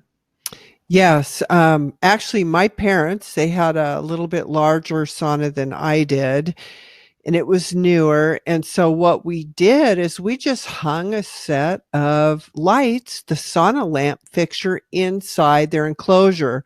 I just took a drill and drilled a small hole in the bottom corner under where their bench was and threaded the electrical cord out. That's actually part of the reason why I made the electrical cord 12-foot long, is so that you can hang a pair of lights in your far infrared sauna, because there's a lot of people that have far infrared saunas. And now they could get the benefits of both worlds by just buying the lamp, which Wendy, and I have a special on just the lamp with the bulbs that you can put in there. And then, people typically will heat up their sauna with the far infrared heaters, and then get in there and then turn off the far infrared heaters and then just use the lamp bulb. So then they can still get some advantage of the shunting. And my parents, we actually just took out their wooden bench and they had a stool that they put in there. And my dad's a lot taller than my mom. So with the rope ratchets, they would just raise up the lamp a little more or lower it a little more. So I mean, there's a lot of options. You could hang the lamp from the ceiling. You could put a nail on the wall or a screw on the wall. If you had a bigger wooden sauna, you could hang it from the ceiling if you've got one big enough that you could lay down. But yes, many customers convert their far infrared saunas that they already have. Yes, so Scott, you didn't buy the wrong one. You can convert your sauna. You can maximize your sauna even if you have a wooden sauna. Because a lot of people they like a wooden sauna. They look really nice and they look beautiful and a lot of them are very spacious. But if you want to get the added benefits of a near infrared sauna, you can certainly do that. So Antonia says hi from Melbourne, Australia. Thanks for joining Ooh. us. And so the next question is here. Let's see. So let's see. So Naya, so are the same benefits of infrared saunas obtained by using near and far infrared light therapy? So I think there's benefits for far infrared for sure, but you get additional benefits with near infrared saunas, which is what we've been talking about. Do you want to expand on that? Well, far infrared heats up the water molecules in the body, and it's undisputed that heat stress therapy is healthy for the body. It, dilates the blood vessels, get your circulation going. But it's now with the near infrared, like Hope for Cancer says, don't take any sauna, but a near infrared, because of the activation of the mitochondria, cancer cells have less ATP than any other cells in the body. And so with near infrared, you get that biological response where you are getting the phototherapy to increase production of ATP, which is, very healthy. There's more repairing that can happen in the body. There's, just a difference, but you can take advantage even with far, because the bulbs, even though they emit a large portion of near infrared, they're still emitting far infrared as well. So with the incandescent bulb sauna, even though it's coined near infrared, with the bulbs, you're getting multiple frequencies. Yeah, and something I wanted to mention also is that if you click on this link here, we have information about Eileen's Sauna Fix near infrared saunas where you can get just the bulbs. So it's like a fixture and the four bulbs that you can get. We have a special on that. And you can get a full package. It's called the Ultimate Sauna Fix Health Essentials Package, where you can get all these things we were talking about. You can get the convertible radiant tent where you could sit or lie down in it. You get the fixture with four bulbs. You get her sunglasses. These are really cool. We haven't talked about these. I don't think I bought these, but they're these infrared radiant sauna protection glasses that protect your eyesight. We'll talk about that in a minute. And you get the air filter. You get the sauna hat, and you also get the Breathe Save plasma ion generator and air filter in this package, and it's $19.99. It's a steal. That is a smoking deal for all of this stuff. And you get I wrote a 50-page sauna guide to get the most out of detox and weight loss in your sauna, to maximize your detox and weight loss results. So we have that's also free. I should put that on Amazon because it's pretty much like a sauna book. It's the Right. sauna Bible that I wrote. But you get all that for $19.99. But you guys can click the link. I put it here. I'll post this again for you guys as well so that you can learn more about that. And also, if you want to learn about all of the different things that we've been talking about on the webinar today, in our Myers Detox store, I have a section. It's called the Infrared Sauna accessories. We have a lot of different products there that we were talking about. If you just want to maybe upgrade your far infrared sauna, so you can get the glasses and the Breathe Safe or any of the other things, you can improve your sauna as well. So I'll just put the link here for our sauna, so you can get sauna accessories here. And so I probably misspelled that, but you can go in the store and get those also. And so let's get the next question here. So Cheryl, thanks for joining us. So you're asking about how to protect your eyes. Do you need to protect your eyes when using a near infrared sauna? And can regular wraparound sunglasses protect your eyes in the sauna also? I'm a firm believer that you need eye protection to block out the near infrared frequencies. Near infrared goes from 700 to 1400 nanometers. Now, they've done studies where, below 1,000 or 1,000 and below, they can actually have some healing benefits to the eyes. But at over 1,000, it's heating up the eye tissue too much and causing eye damage, because the body responds and says, oh my gosh, I got to protect my eye. So it thickens the lens of the eye and forms cataracts to protect it from the heat. OSHA workplace standards, if you have any near infrared exposure, you have to provide eyewear for that. There was a PubMed study where they blinded rabbits with GE 250 watt heat lamp bulbs. There's a study where rats blinded with wood alcohol got their eyesight restored with 670 nanometers. So that's red light.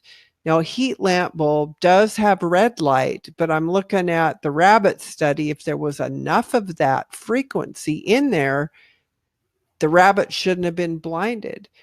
And so we really don't have a medical study out there that's really apple per apple, because no one has used a heat lamp bulb and animals to determine tissue temperature, other than the rabbit study, to determine eye damage. But it's definitely anything over 1,000 nanometers will cause permanent eye damage. So it's just a matter, of exposure.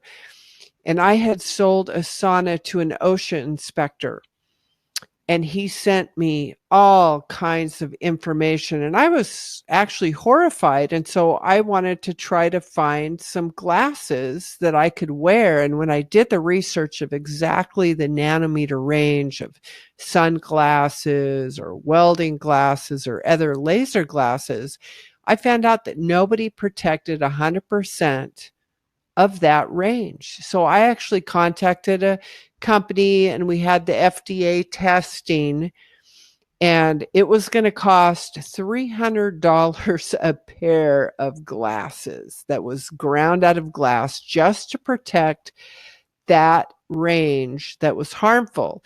And so we opted, because I knew people wouldn't pay it, we opted to go with a polycarbonate lens that blocks 190 to 1800 nanometers of light. So it's blocking more, but then instead of just glass, it actually wraps around the temple, which becomes even more important in the radiant tent because you got light bouncing everywhere.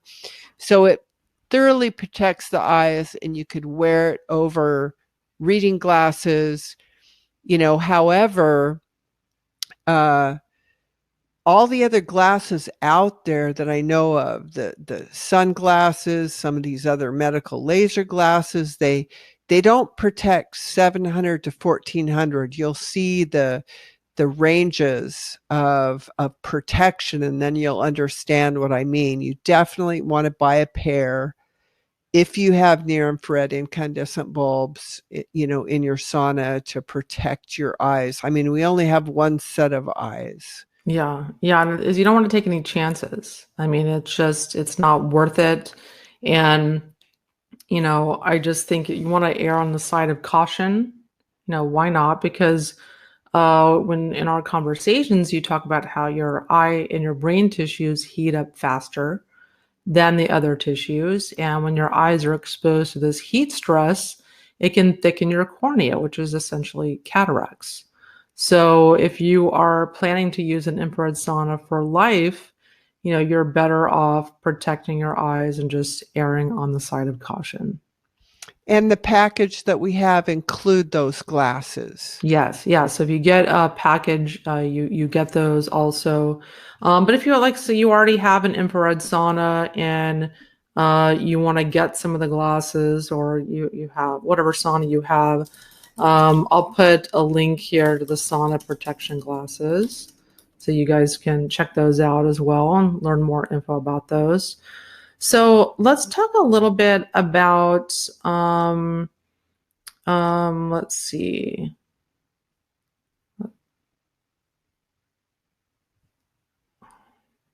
So, or does a steam room help at all? So Wendy asked that question, and I kind of talked about this in the beginning of the webinar when you're fixing your mic and stuff. So I talked about the differences between far infrared, near infrared saunas, a traditional sauna like the sauna you'd see at your gym, like the Swedish or Finnish saunas, steam rooms, and then sweating from exercise. So I kind of went over those in the very beginning, but let's just talk about your take on steam rooms. Are those helpful for detox?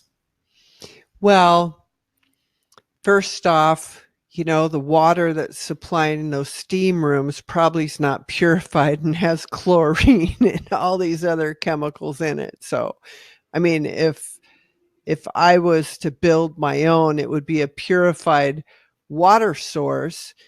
And, there's benefits to steam, but you sweat out less toxins, in it. So it's like a therapeutic modality, but it's really not the best for detox.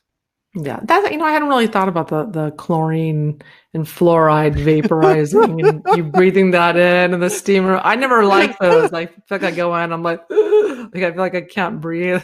So I don't stay. I don't go on those. But yeah, that's a good point.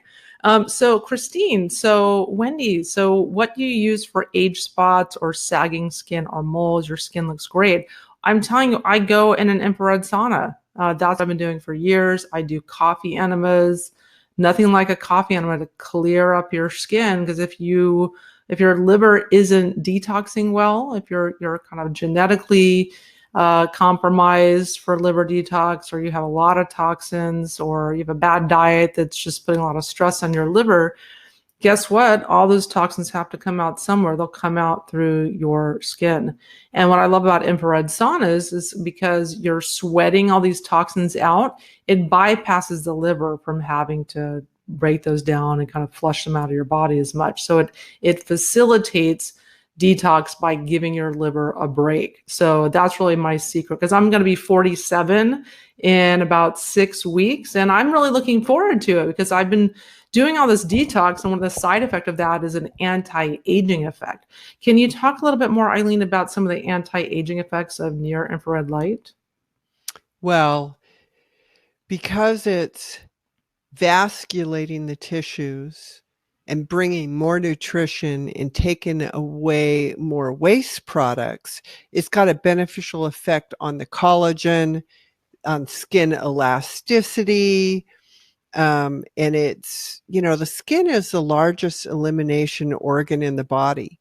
So if you've got skin that isn't, working like it should, then it is going to be susceptible to more wrinkles and aging and those kinds of things. And so, yeah, near infrared sauna therapy is wonderful. It's got more healing aspects for the skin than a far infrared as well.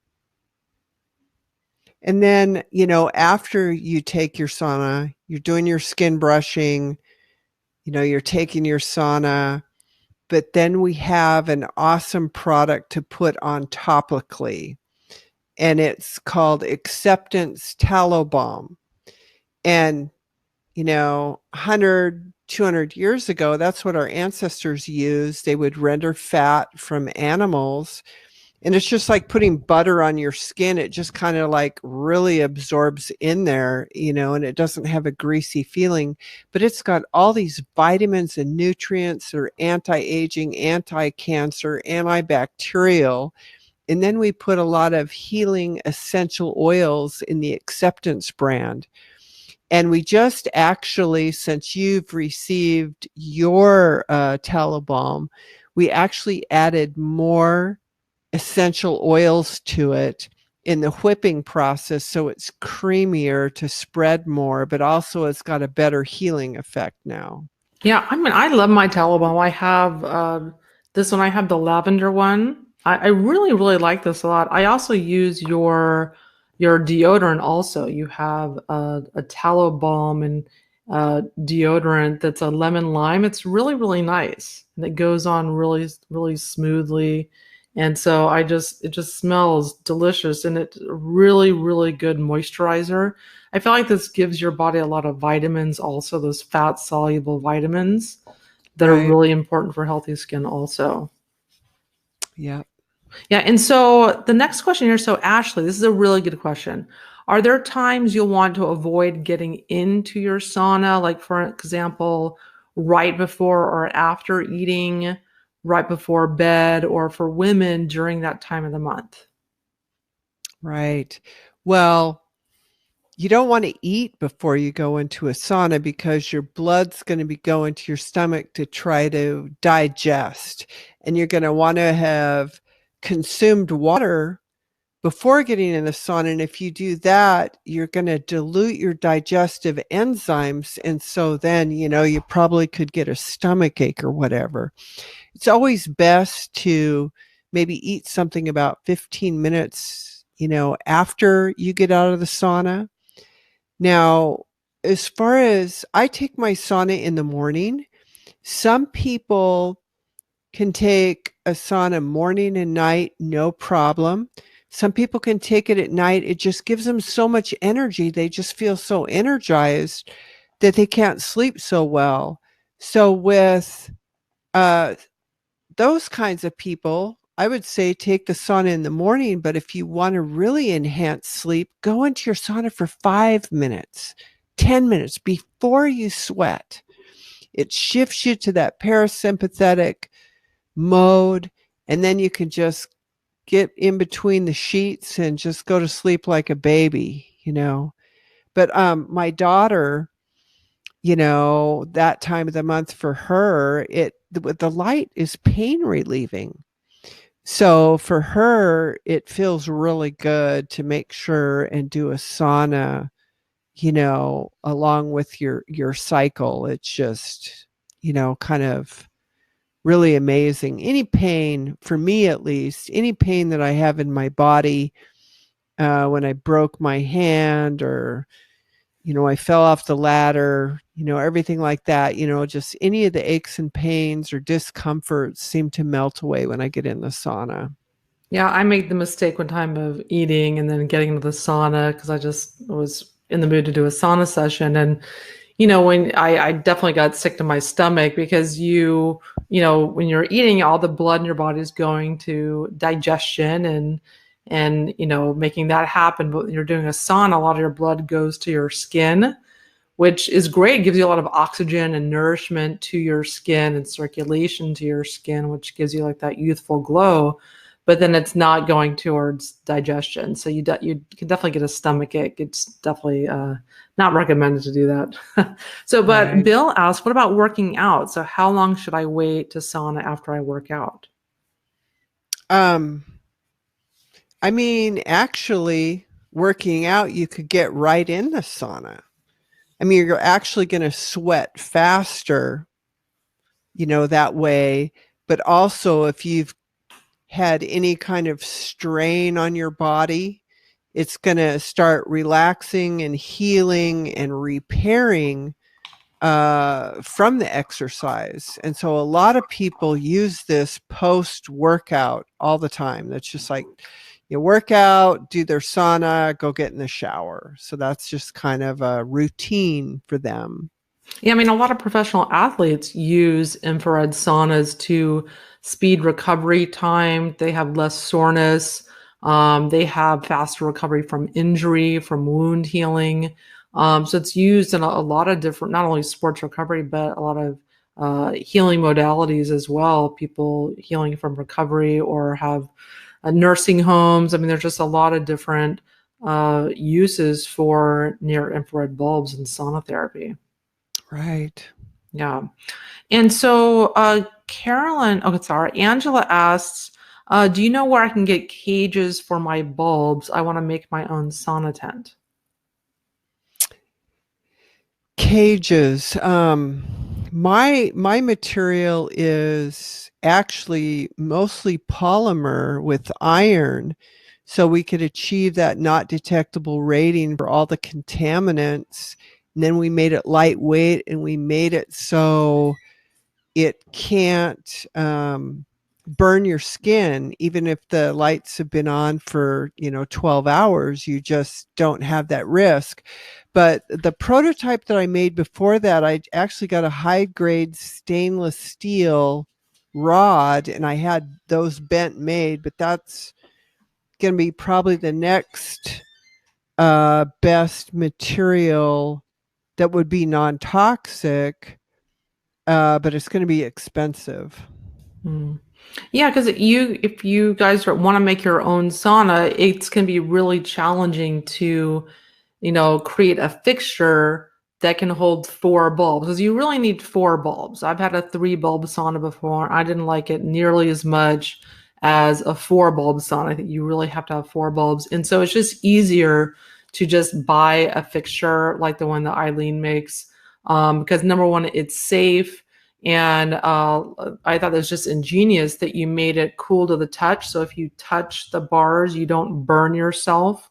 Like it's a branding iron. You have to be really, really careful about that. And it's just, these aren't kind of readily available. And believe me, I've made my own. I had a handyman, my first one that I make. I'm like, this is what I want, make it. And so he went and made me a sauna, which cost a few $100s to make it, but it was just, there are problems with them. Bulbs can explode if they don't have the wiring right. And I think it's just safer to get like a fixture like this that's made from someone who's kind of thought about all these issues and problems that can be inherent with near infrared bulbs and the fixtures that hold them. So it's just better I just take one from Eileen. That's my recommendation. So Additionally, Diane asked, what about infrared portable mats? Can you talk about some of the pros and cons of those versus near infrared bulb saunas? could I mention one thing about the last question first? Yes, yes. The other problem with sourcing your materials is the socket that you screw the bulb into. Almost all of them are made of aluminum and other metals. So mine is a polymer without any of the toxins. So the hottest part of that screw tip going in there are not going to emit more things into the air for you to inhale. And so that's, just the final comment about the do-it-yourselfer. It's, kind of a risky deal. And now, as far as the mats, you have to deal with electromagnetic frequencies. It's like a heating pad. You have to make sure that it's low EMF. Typically, they have a higher EMF. You're not going to get the penetration into the body or get the sweat. You might get frequencies. There's different mats that maybe have amethyst or, all these different stones that can give you frequencies, but that's really not a sauna. Yeah. Yeah, and those are really, really popular, but I think I wouldn't personally want to use one of those. I like being inside the tent with the reflective material with the space blanket, and you're just heating. I mean, as long as you're spending the time to try to attempt to detox, that's the goal, right? Why are you doing this? It's to detox. To detox, you have to sweat. To sweat, you have to be in an enclosure where it gets hot enough to do that. So apart from that, it's just kind of like a waste of time. And you have all these other considerations with EMF and other things that we talked about, and all these differentiations that you need to make when choosing a sauna. And that's why I've really enjoyed, Eileen, getting to know you and like really just picking your brain. I'm going to be picking your brain more in the future also, to everyone's benefit. But you just are really like rethinking every little tiny thing that's in the sauna and how to improve it. And it's just so important also to be thinking about, just the fixture, just the little fixtures that the bulbs screw into. I mean, there's just so many different things that can go wrong with a sauna, and so many mistakes that people can make if they're not aware of this. So let's talk about, um, let's see. So how often should you do a sauna? So we have Julie is asking, how often should you do a sauna and how long? Well, I usually give people a challenge. I used to say, get your daily sauna fix because I wanted to make it easy. I mean, if something's good for me, unless I can get it into a routine and multitask with something, I might not do it. And so I would, first of all, start off slow and work into it, but try to dedicate yourself to like a couple of weeks of doing it, and then it sells itself. There's so many people, we're not going to tell you you have to do a sauna every day. There are studies that show that if you do 5 saunas a day, you're going to live 10 years longer and be healthier. I mean, it's like heat stress therapy is undisputed. This is healthy stuff, but life gets lifing and it's really tough to do. But now you don't have to preheat a sauna. You can go in there and get benefits for 5 or 10 minutes. But if you start doing that, people ask me, it's like, oh my gosh, how do you have time for your coffee enema and your sauna and your ozone shower and, all this kind of stuff? And I'm going like, well, when I found out about this and I became a practitioner, I basically committed to doing those things. So I got a Kalima board so I could lay down when I was doing a coffee enema. I have a little rolly cart so I could put my breeze safe there. I hung a sauna lamp on the ceiling so it can shine down on me. So I'm like meditating. So it's like I gotta multitask. So you figure out how it works for you. If you do 1 sauna a week, you're going to get benefited. If you do 5 a week or if you do daily, the more you do, the more it's going to benefit you. But, maybe you'll just hang your lamp on your wall in front of your treadmill or something. We had a client that was old that always had infections on her legs and she couldn't get into a sauna. So we hung the lamp from the ceiling and then kind of pulled it back, kind of like a drape, like your windows open so she could get in and out of her lazy boy chair. Then we would lower it back and then shine the light on her legs. And her infections healed up, her skin healed up. And it was just such a quality of life change. So, kind of figure out how you can use it, how it'll work for you. But, it'll be worth the effort, but it's less effort than any other kind of sauna out there.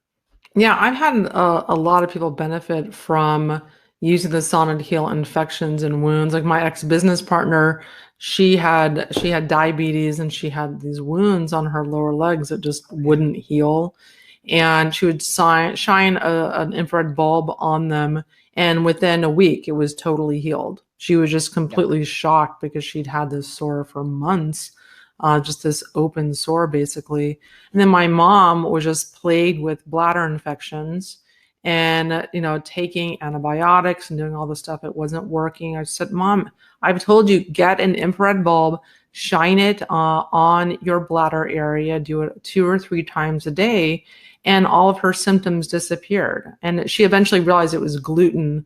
Eating gluten was causing these recurrent bladder infections. But to manage those symptoms, she used a near infrared bulb, and it really helped her. And there's just so many different stories like this. On this link here, this page, I put learn about Eileen's Sauna Fix near infrared saunas. We have a few video testimonials. Eileen literally has hundreds of testimonials of people that have used her saunas for so many different therapeutic uses and benefits. It's just amazing. And so let's talk a little bit about binders. So Julie and Rich are asking, so should you use a binder before or after a sauna session? I say yes. I have my CitraCleanse binder that I created specifically for this purpose. And I recommend doing a scoop about 30 minutes before your sauna session and even 30 minutes after a sauna session or a coffee enema. And it really helps to mop up all of the toxins mobilized out of your tissue storage sites, out of your fat, and out of your bones. What are your thoughts, Eileen, on binders and saunas? Well, I actually haven't got into binders or done much research. I'm like so busy on my gizmos and gadgets. I have restored all of my health without using them, but I know that people do use them and they're very helpful. Yeah. So I need to learn more about that one. Yeah, they just help kind of hasten the detox. They just, because your body, when you're doing a sauna, you're just dealing with a lot of toxins. Your body's kind of flooded with a lot of stuff that it's got to process. And so Right. it can be, energy intensive. It's really important to mineralize your body using Eileen's healthy salt. The mineralizing, for years and years and years, I've been giving clients minerals of different types, different brands, and I've been taking minerals myself for years. That's a really important foundational part of detoxification. And when you do that, you enable your body's natural innate ability to detox. And so taking minerals is really, really important, but we need all the help we can get. I mean, there's dozens of Right. heavy metals, there's thousands of chemicals, more out every single year. It's prudent to take a binder to help to mop up all this mess that's in our bloodstream. We have on average between 500 to 700 chemicals in our bloodstream. So it's just helpful to take a binder. It just hastens the detox process Right. along. You need it? No, you'll probably live without it, but it helps to enhance a detox and just get the chemicals and toxins out of your body faster. And so next question here, and let's see. So can you name this ion generator component that you are carrying? I got here late. So can you talk a little bit about the Breathe Safe ion generator? Sure. It's a Breathe Safe Ionic Sauna Booster, and it's actually a plasma air purifier that makes a lot of negative ions in a little bit of positive and oxygen. So it's different than the other uh, ion generators out there. It's the special ratio that I have because then it's not producing toxic ozone and it's making therapeutic levels of oxygen. So it cleans up the air really well, getting rid of, you know, the humidified toxic sweat because it's getting rid of volatile organic compounds and benzenes, formaldehydes, and all this kind of stuff. And so it just intensifies the sauna sweat. It's just a mechanism that happens in human bodies when we inhale that many negative ions. And so, even after a person gets out of the sauna, the rectal temperature begins to rise. So, your body can actually, recycle and get rid of weak and toxic cells. It just enhances the whole process. And it's just really small and portable. You can use it. You can sleep with it. You can put it in your car. You can have it at your desk. You can throw a battery pack on it that you use for your cell phone or your tablet and take it anywhere with you. So it's kind of like there's nothing else quite like it.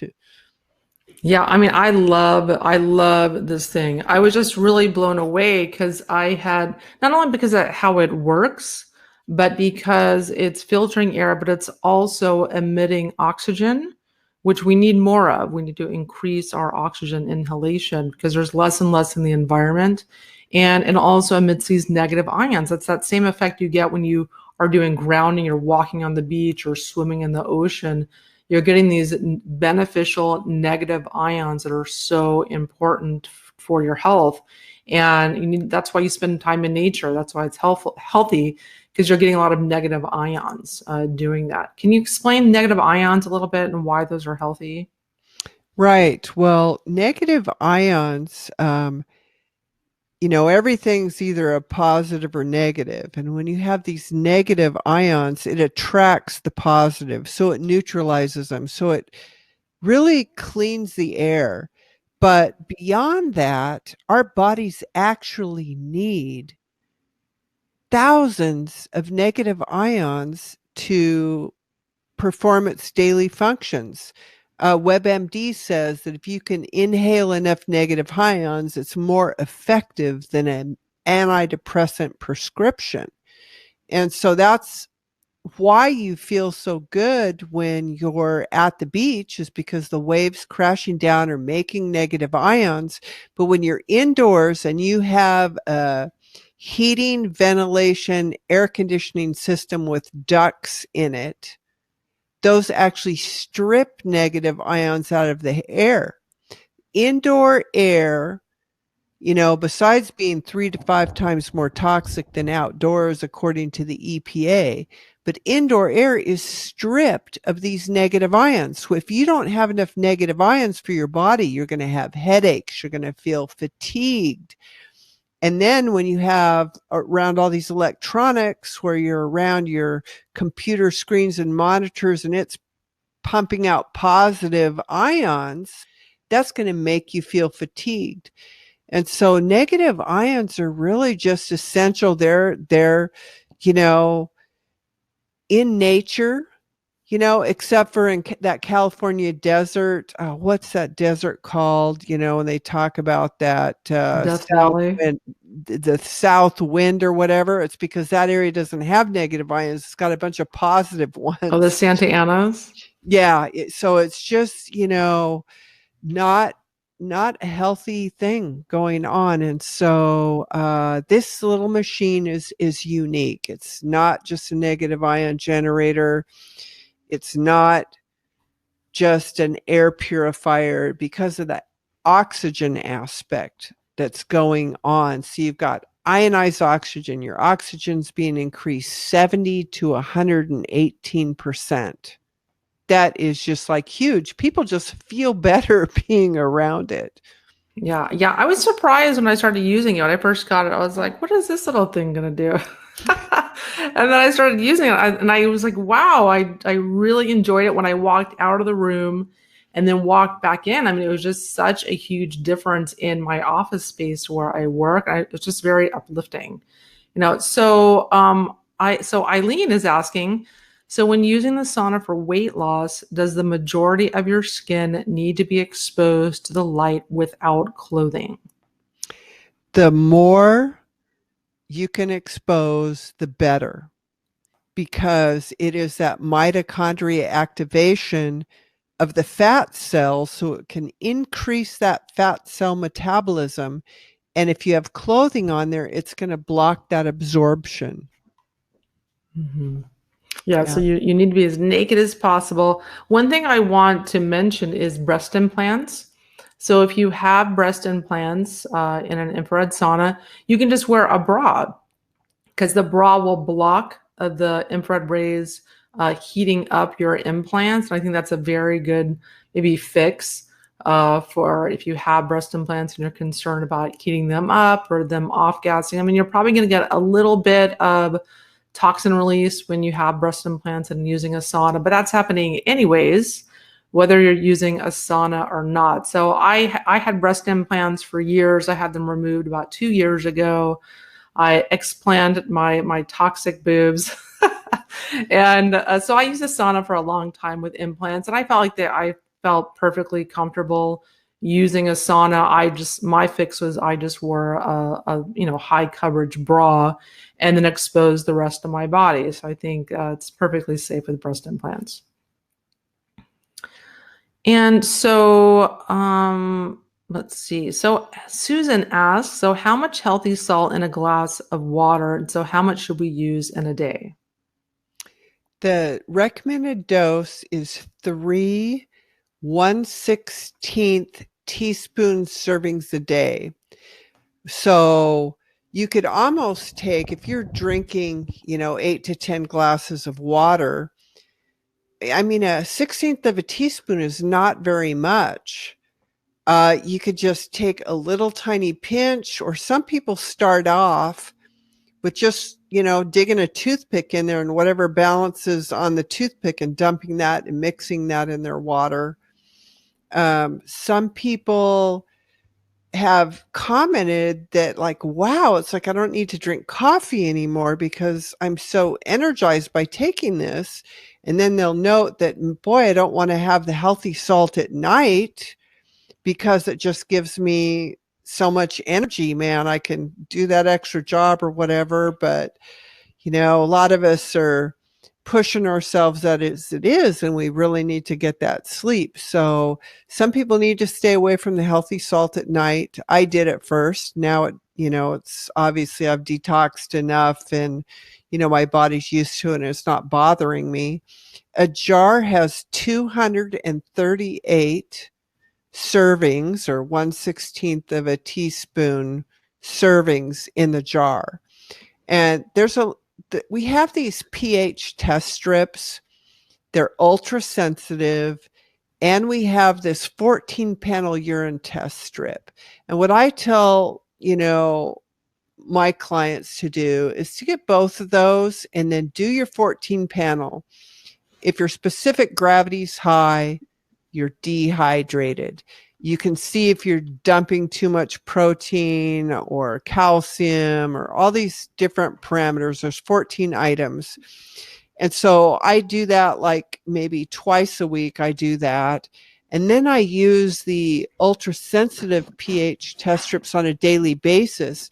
And so let's say, because I do like coffee, but it throws you acid.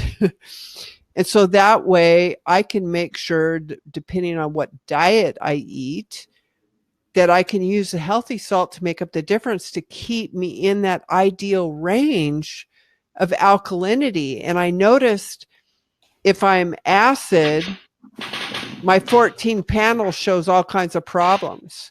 But 2 days of just taking healthy salt with every glass of water, my 14 panel totally normalizes.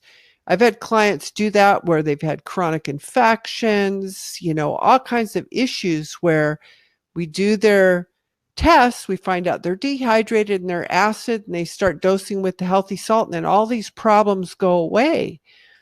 And so it just, I did the whole hair analysis every single month and trying different dosages and see what happens. And healthy salt has so many new car parts that your body loves. It just dumps toxic metals. And so some people can't start out at a 16th of a teaspoon 3 times a day.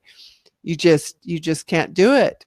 Maybe you could if you were doing daily coffee enemas and skin brushing and the near infrared sauna, because then you can detox and feel like Superwoman at the same time. But yeah, so let your body be your guide. Measure scientifically with those pH test strips and start slow and work up. Okay, and so let's see. So Sandra is asking, how close should you sit to the near infrared bulbs? We generally say 18 to 24 inches from the surface of the bulb to your skin. Now, the guard on the bulb sticks out about 4 inches more. So we're talking from the surface of the bulb. And at times you can be closer, like my car wreck when I had my knee surgery. I just basically constantly wiggled my legs, but I had my knee within 6 inches of the bottom bulb, and my pain would go away in about 5 minutes. But the closer you are, the more you have to rotate or the more you have to move. But generally, unless your spot, if your foot's hurting or something like that, you can have different parts of your body closer to the lamp for shorter periods of time just fine. But yeah, sit 18 to 24 inches away. That's a good distance. Yeah, and if you And get too hot, move away from the bulbs or rotate, just like you would normally. And And if you're laying down in the sauna, we have rope ratchets and we have chains and loop adjusters. So you can, if you're in the lay down position, it's 4 feet from the ceiling. So you got about 9 inches is where the surface of the bulb will be at the highest position. But then you can lower it down. You can get it to just the right distance, for how you like to sauna, how often you want to rotate, those kinds of things.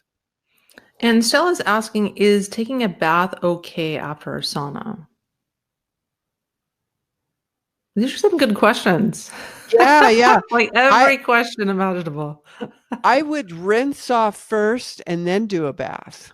Like good, yes. That's a good Because point. we Rinse don't off want those to, toxins. yeah, rinse off the toxins instead of just diluting them in the bathtub. Yeah. Rinse them off, then take a bath. Yeah. Yes.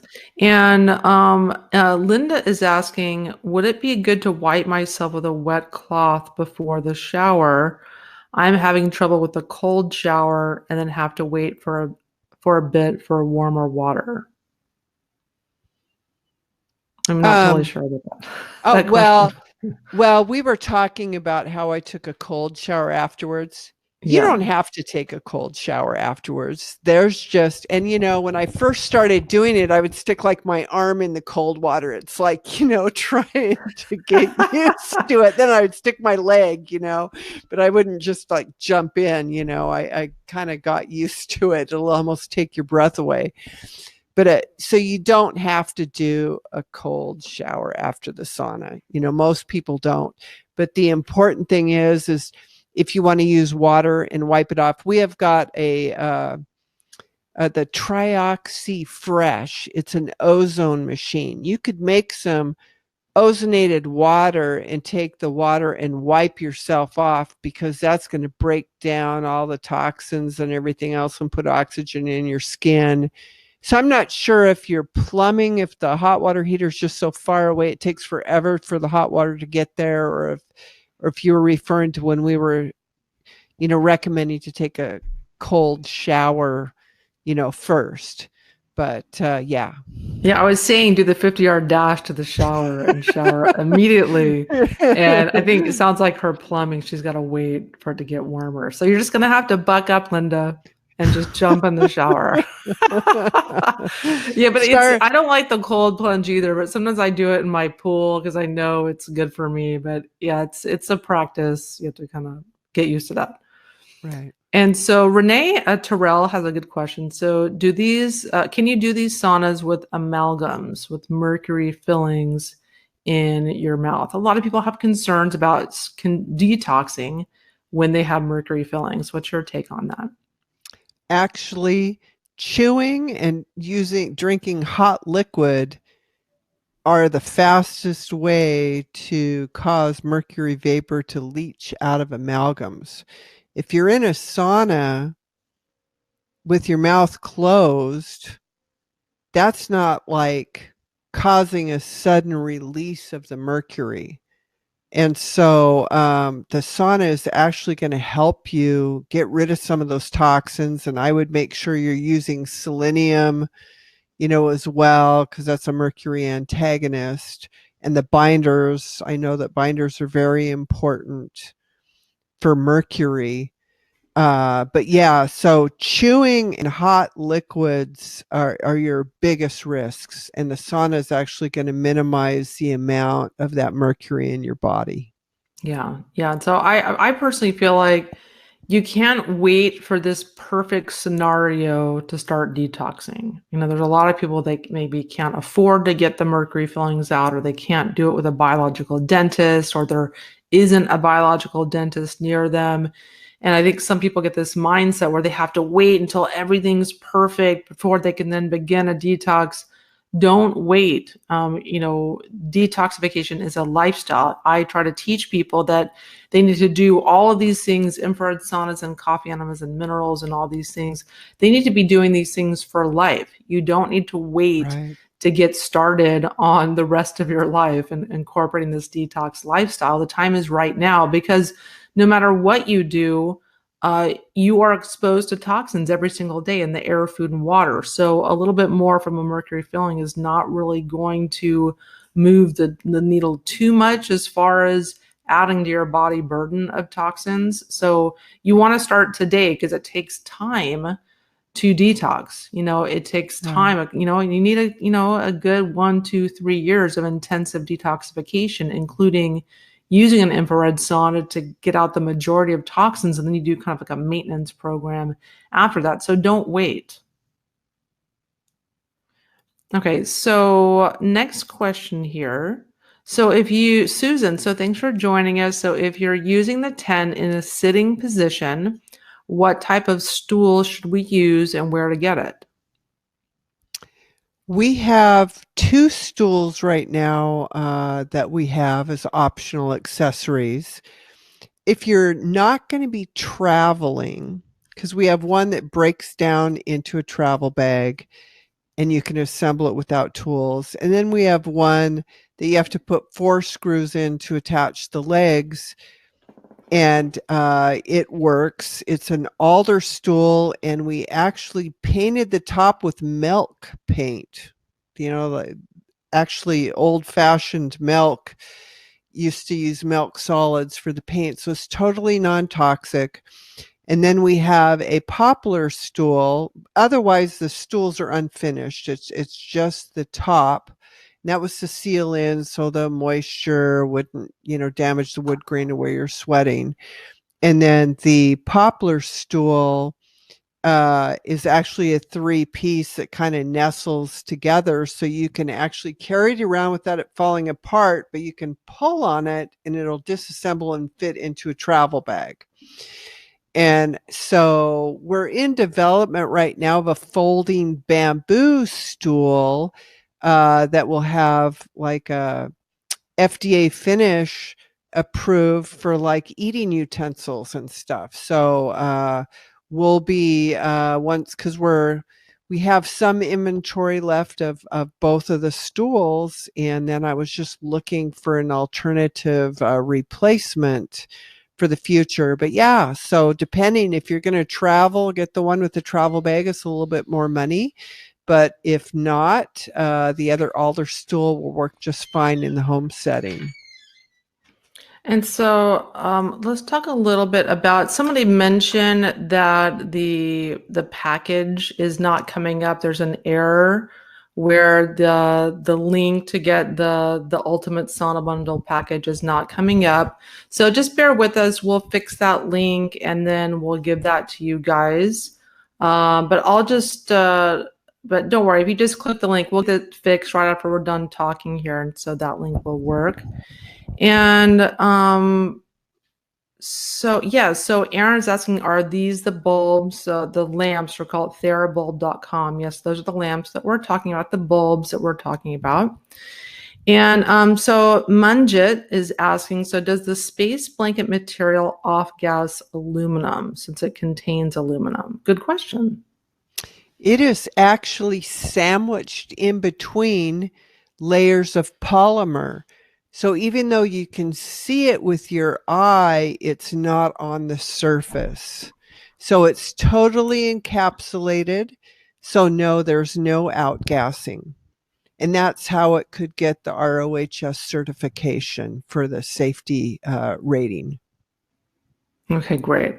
And so Renee is asking, so I have a longevity ozone sauna. The head is out and there's not space to install the TheraBulb. Can I improve this using the head cloth? So using the Sauna Fix sauna hat. Yes, because that'll keep her core body temperature to increase. So that would be good. And she could get the lamp and just hang it on the back of a door or a wall in front of like any exercise area that she might use, so she could still get the phototherapy. Okay, great. And so Renee Terrell is asking about the Jube. That's a red and near infrared LED light panel. So that emits frequencies in the 600, roughly to the 800 nanometer range. Do you need to use the glasses for that? Uh, no, you don't. and you don't need the glasses for an exclusive far infrared. It's just anything that's 700 to 1400 nanometers is classified as near infrared, but they've shown in studies that it has to be near infrared over 1,000 that causes that permanent eye damage. Okay, So great. some of the lower ranges of that near infrared are actually healthy if that's been isolated. They're not isolated in the heat lamp bulb. Okay, So fantastic. that's why we wear the glasses. And F Low is asking, so doesn't the sauna hat keep heat in and make it harder on the brain? Um, the aspect that we want to protect the brain from is from the mitochondria, the penetration of the rays in the tissue to go down and heat it up from the inside out with that action. And so with the sauna hat, it keeps the body heat from rising, but it's not individually heating up the cell mitochondria. So it's actually protecting your hair, and it's increasing the benefits of your core body temperature, because there's a lot of things, saunas, that can't get the body temperature up high enough to kill pathogens or to kill cancer cells. And so this is very beneficial without having that activation of the brain cell mitochondria producing the internal heat. So it's a systemic heat. Okay, great. So I'm just working on fixing these links right now. You're So that you multitasking. guys actually can look at the links and look at the package. So let's talk about, we have some really good questions here. So Aaron, so how does infrared sauna therapy compare to midday sun exposure? Well, midday sun exposure, you're not going to get the sweating and the detox. Sunlight creates negatively charged water molecules in your body and stores energy. Your skin is like a solar panel. So it's very healthy to have the natural light. And so it's really comparing apples and oranges. I don't know how I could explain any other aspect. What do you think, Wendy? Well, the infrared rays definitely in a near infrared bulb mimic the same spectrum as the sun. So it's not exactly like the sun. I think that there's enough of a similarity where you get a lot of the benefits, like the mitochondria being charged up, the easy water increasing. You get a lot of these different benefits. So if you are in an area like the northern latitudes or live in an area that's really overcast, or you have seasonal affective disorder where you just are kind of sad or depressed or feel gray, if you don't have light exposure, an infrared sauna can be a great fix for that. The near infrared sauna bulbs and lamps, I think those are just a great light therapy, and have a lot of different benefits if you're not able to get sun. Even if you do live in a really sunny area, just the sun itself and heating up from the sun and sweating outside in the sun is not the same. It doesn't give you those detox effects that sitting in an infrared sauna does, especially the Sauna Fix. So while they're not exactly the same, they're similar. So similar benefits. And so Susan is asking, so what are the supplements you recommend before and or after the sauna?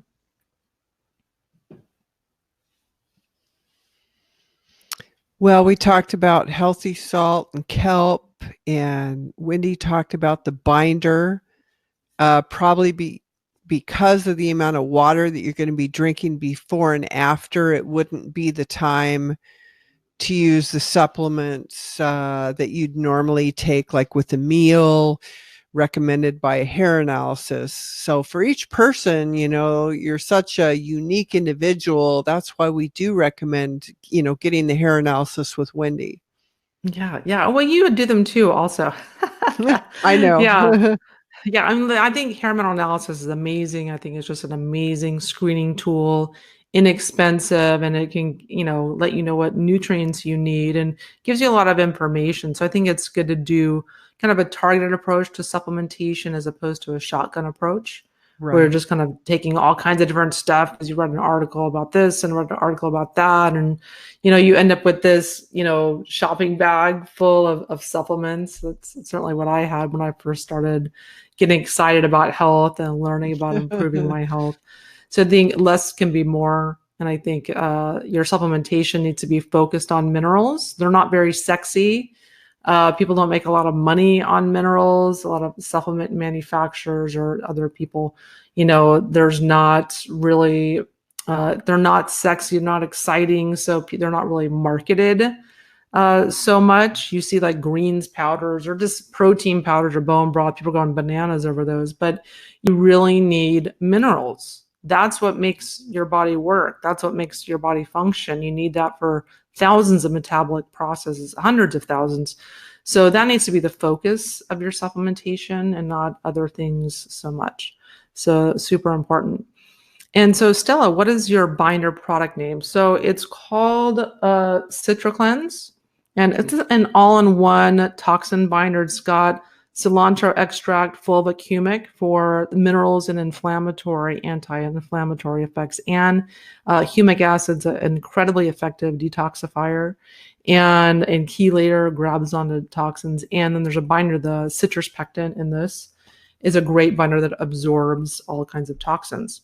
So just got a message. The link is fixed now. So if you guys want to click on this link and then go into see what's in the sauna package and read more about it, you can do so. And so let's see. So we have been here a long time. We have been here for over 2.5 hours. Yeah, you know why? We have endurance because of using our near infrared saunas. So we still have a lot of questions here. We don't have that many. So let's just answer the rest of the questions and then we will go to bed after using our sauna. So any cautions about near infrared heating metals if you have a surgical plate and screws close enough to the skin? So for example, the outside of the ankle. Well, we always recommend shining the diamond-shaped light on the trunk of the body. So any heat that you're going to get on that ankle is going to be from increased systemic circulation. But metal actually doesn't absorb near infrared rays. So that's another thing. It's not like that piece of metal is going to get any higher temperature than any other part of your skin. You're not going to see that. So even family members of mine and just throughout the years, we've just never had an issue with that. Okay, great. Yeah, because you would think that would be a problem, but we don't find that it is, that you can have metal plates and pins and screws, and it's not an issue at all. And so next question here is, so unfortunately the sauna will not fit in the small one-bedroom apartment I live in expensive Southern California. So suggestions for someone like me. I have people in New York City who have a similar problem. And every day, believe it or not, they tear down the sauna and put it back up.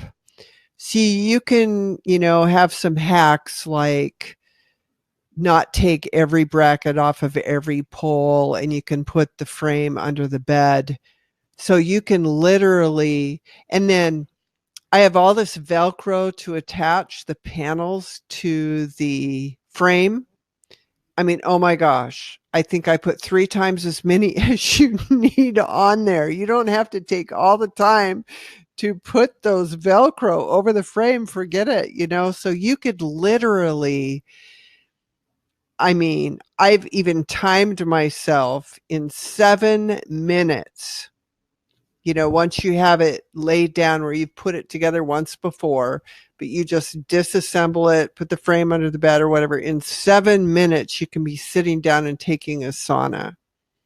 And the other thing, some people like to lay down in the sauna, but they don't have room to keep it laid down. So then they just tip it up and it's 3 foot by 4 foot and they stuff it in a corner. It's really lightweight. And so there's some hacks, but yeah, I've got clients in New York City that every day they get their sauna fix. Yeah. And you can also get the bulb fixture too and just hang that in your bathroom if you have to. I mean, I did that for years. Yeah. Yeah, Yeah. I had the four bulbs and I had a little fixture and I hung it on my shower. And then I would, take sheets and I'd put sheets over my shower curtain and tape it up and, create this little enclosure. And it was a pain in the butt to do that every day. I had a dedicated shower, but if you didn't, you'd have to kind of put that up and take it down every day. But if there's a will, there's a way. You can get your Sauna Right. Fix if you're motivated enough. So even if you're in a small space, you can still make it work. And we Um, sell the organic material by the yard. So okay. they can buy that. So if they Oh want to yes. jerry rig something up in their particular setting, because that stuff's pretty thick, and Yeah, I saw that on your washable. site today. I was poking around there a little bit. I was wondering why you sold the organic cotton and bamboo fabric by itself. And so it's just so you can make Well, something I have yourself or make an enclosure or whatever. Yeah, I've had people make like a tent enclosure with it Hmm. or like pillowcases and they just say they just sleep like a baby. I don't know, there's something magic about that. But yeah, people they hold 5 times their weight in water. So it's like if you love a ShamWow, you'd love this stuff. We have these little Swiffer things that you can put on your Swiffer, a 3-pack for green cleaning. They're so much better. They don't ever lose their picker upper. And, I mean, so you can make just all kinds of things with that Oh, fleece. nice, nice. Yeah, I was wondering about that. Yeah, and so Linda has a question about pets. So can you use an infrared sauna with a pet or can you shine the bulbs on a pet? And are there any concerns with negative ions and the breathe safe and your pet? Great for the pet, for the breeze safe. As far as dogs, they sweat through the pads of their feet and their nose. And so generally, you're not supposed to have dogs in saunas. However, my parents had a dachshund, a little guy, and he always went in the sauna with my mom. But, he would just be like on the floor away from it's not like you're shining the bulb directly on your pet. But generally, they say not to because of how they don't sweat. Yeah. But I think they'd be good for like wound healing. Like Oh, if they yeah, have a wound, I think that would be a really absolutely. good, like if they have Absolutely. skin boil, like a lot of golden retrievers get. I think they'd be really helpful. Or sore muscles or, any injuries. Yes, Yeah, absolutely pain and whatnot. wonderful. Yeah. You know, And so, any infection, yes. you want to do 5 minutes about 6 or 8 times a day. You don't want to do long sessions. And so that would work for animals, it would work for humans. Yeah. Yeah, and it's great also for, people that have infections like under the skin, like toe fungus. I Oh, mean, I yeah. had a friend of mine that had that really bad. I'm like, dude, you've got to take care of this. And so so I got him a bulb and he did it for, 5 minutes at a time, like 3 times a day. And within 2 weeks, the toe fungus was gone. So it's amazing for that. Speaking of infections, so Aaron is asking, so what is the source of healthy salt, and how does the profile compare to the Baja Gold site, which you already also have on your site? Right. The source, it's on an island in South Korea. So it's an old sea deposit, not an active sea deposit. They mine it and then they debrine it in the shade. They rake it, spray it, put herbs and secret ingredients. This Korean guy that it's been in his family for thousands of years. And so they rake it and spray it and wash it. And then they put it in a special plot and burn it under high flame for days. So they say that it burns off all the impurities and all this kind of stuff. So it transforms into this really fine powder. And when you analyze it, Baja salt is 8.04 pH. Healthy salt is 10.72 pH. The Baja salt is like 17% minerals, where healthy salt is 25% minerals. And then the spectrum analysis is different. It's like there's a lot of different minerals and concentrations in them. The healthy salt has the closest ratio to the Canton marine plasma from the turn of the century. So it seems to be super special in the ratios and absorption and how the body reacts to that. On a hair test, we see much more detoxification coming out with the healthy salt versus just adding in the Baja salt. But once I learned about this, it's like I started scrutinizing all the salts because I had all of them there and I would rotate between them. And then it's like, oh my gosh, these are no good for me. And so the cooking salt that I like is the Baja salt because it's, the next best thing. I mean, the healthy salt, I've been at a restaurant. It's like, oh my gosh, I need some. So I only have healthy salt, but I put it on there and it like disappeared on my steak.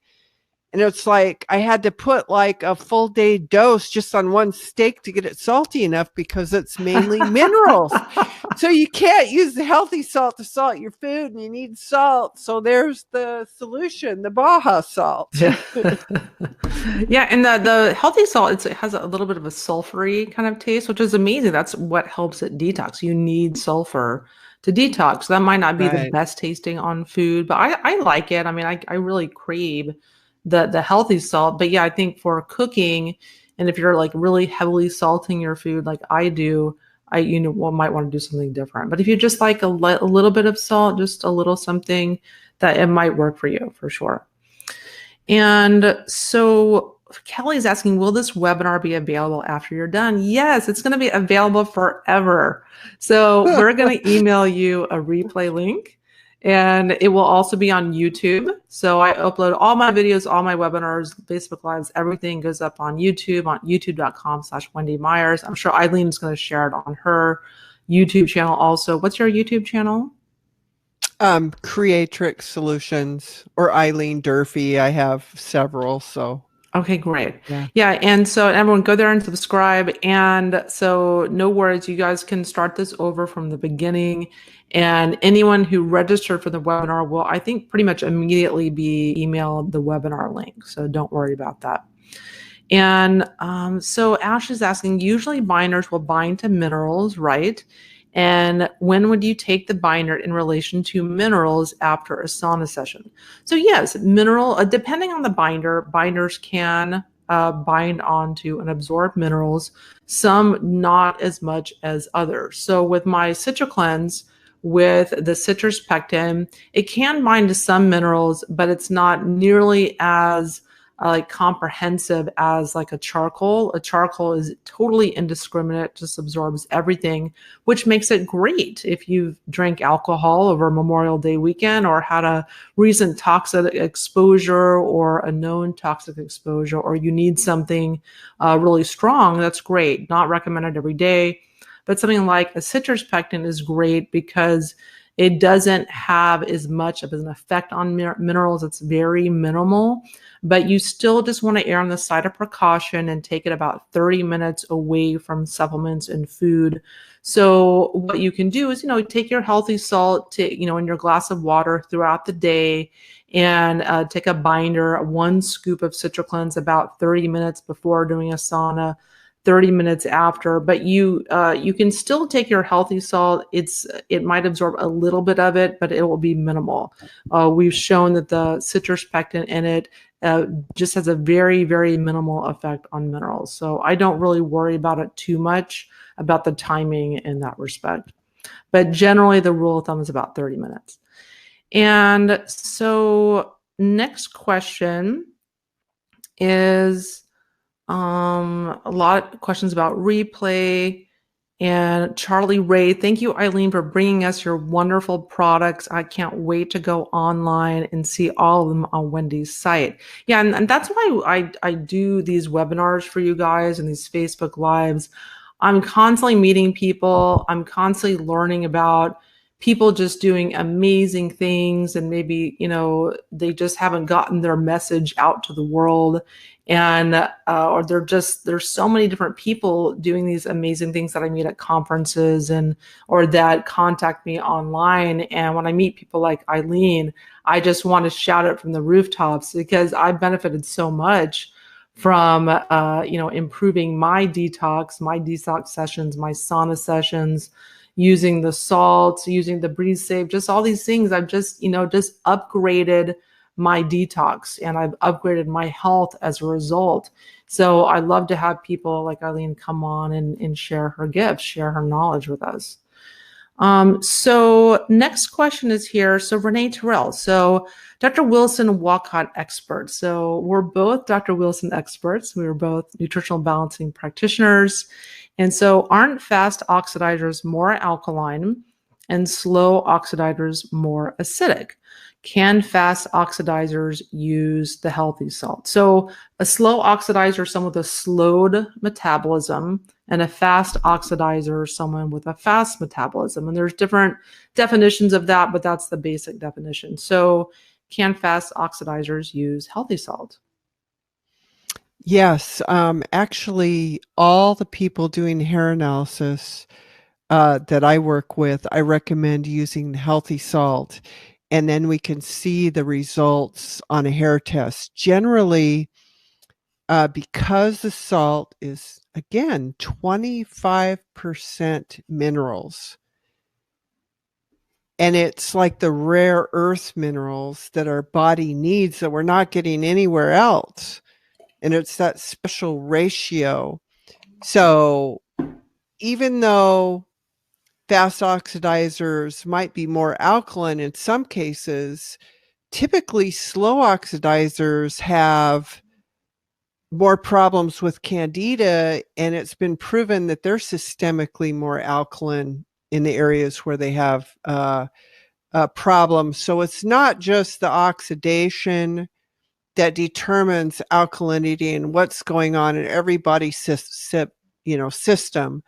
And that's why you dose what salt you take with your alkalinity using ultra-sensitive pH test strips.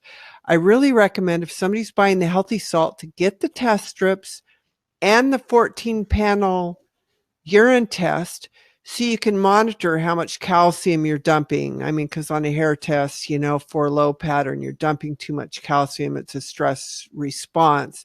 I mean, this urine test, it's 2 minutes and you have the results, and then you can realize from what you just ate, oh my gosh, I am alkaline, or I don't need my healthy salt, or I am acid and I need more. So I really recommend, that's why I have those test strips, because we're constantly changing. Even if you're a fast oxidizer, depending on stress that you go into, you slow down, you speed up. It's so dependent on so many things in our daily life. Yeah. Yeah. Well, Eileen, thanks so much for joining us. I think we're almost at the 3-hour mark. I knew it was going to be 2 hours. Well, I didn't think we were going to be here for 3 hours. We started late because my sound card went out in my laptop. So thank goodness I went in there and grabbed my husband's. He's going, wait. I'm going, no, I need it. Yeah, so we got a slow start. I appreciate you both so much. You're a blessing to those of us seeking to be healthier. Very grateful.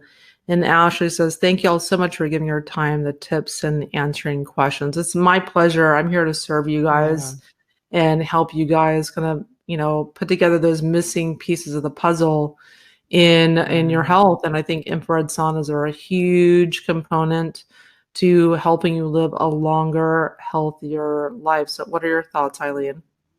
Well, I'm so thankful, Wendy, for you, spending your time with your following and getting the message out there, because my play is I like to create. So the more you can get the message out there and share these things, and I have so many other things that I'm going to be bringing online that are going to help the people even more. I'm just so excited that I can do that, and it just makes a difference. It just safe, scientific based products. And so thank you for having me here and getting the message out. It's Yeah, you have awesome. so many cool things on your website on Creatrix Solutions. There's so many neat little gadgets and things I still want to try. And you saw so many neat things in the hopper that are, coming down. And so we're going to definitely have you on more. We have another podcast about hydration and more about salt and how to increase hydration and some of the issues with dehydration and how that negatively impacts your body. That's going to be coming out soon on the Myers Detox podcast. So stay tuned for that. Well, guys, we have got to go. But like I said, you're going to get emailed the replay. Don't worry about that. We will talk to you very, very soon. Thanks for hanging in there with us for 3 hours. You guys are troopers. I love it. You got a lot of questions. So thanks so much. Take care. Okay, talk to you guys soon. We're going off the air, and don't worry, I'll be back soon, give you guys more detox information to help you get your life back.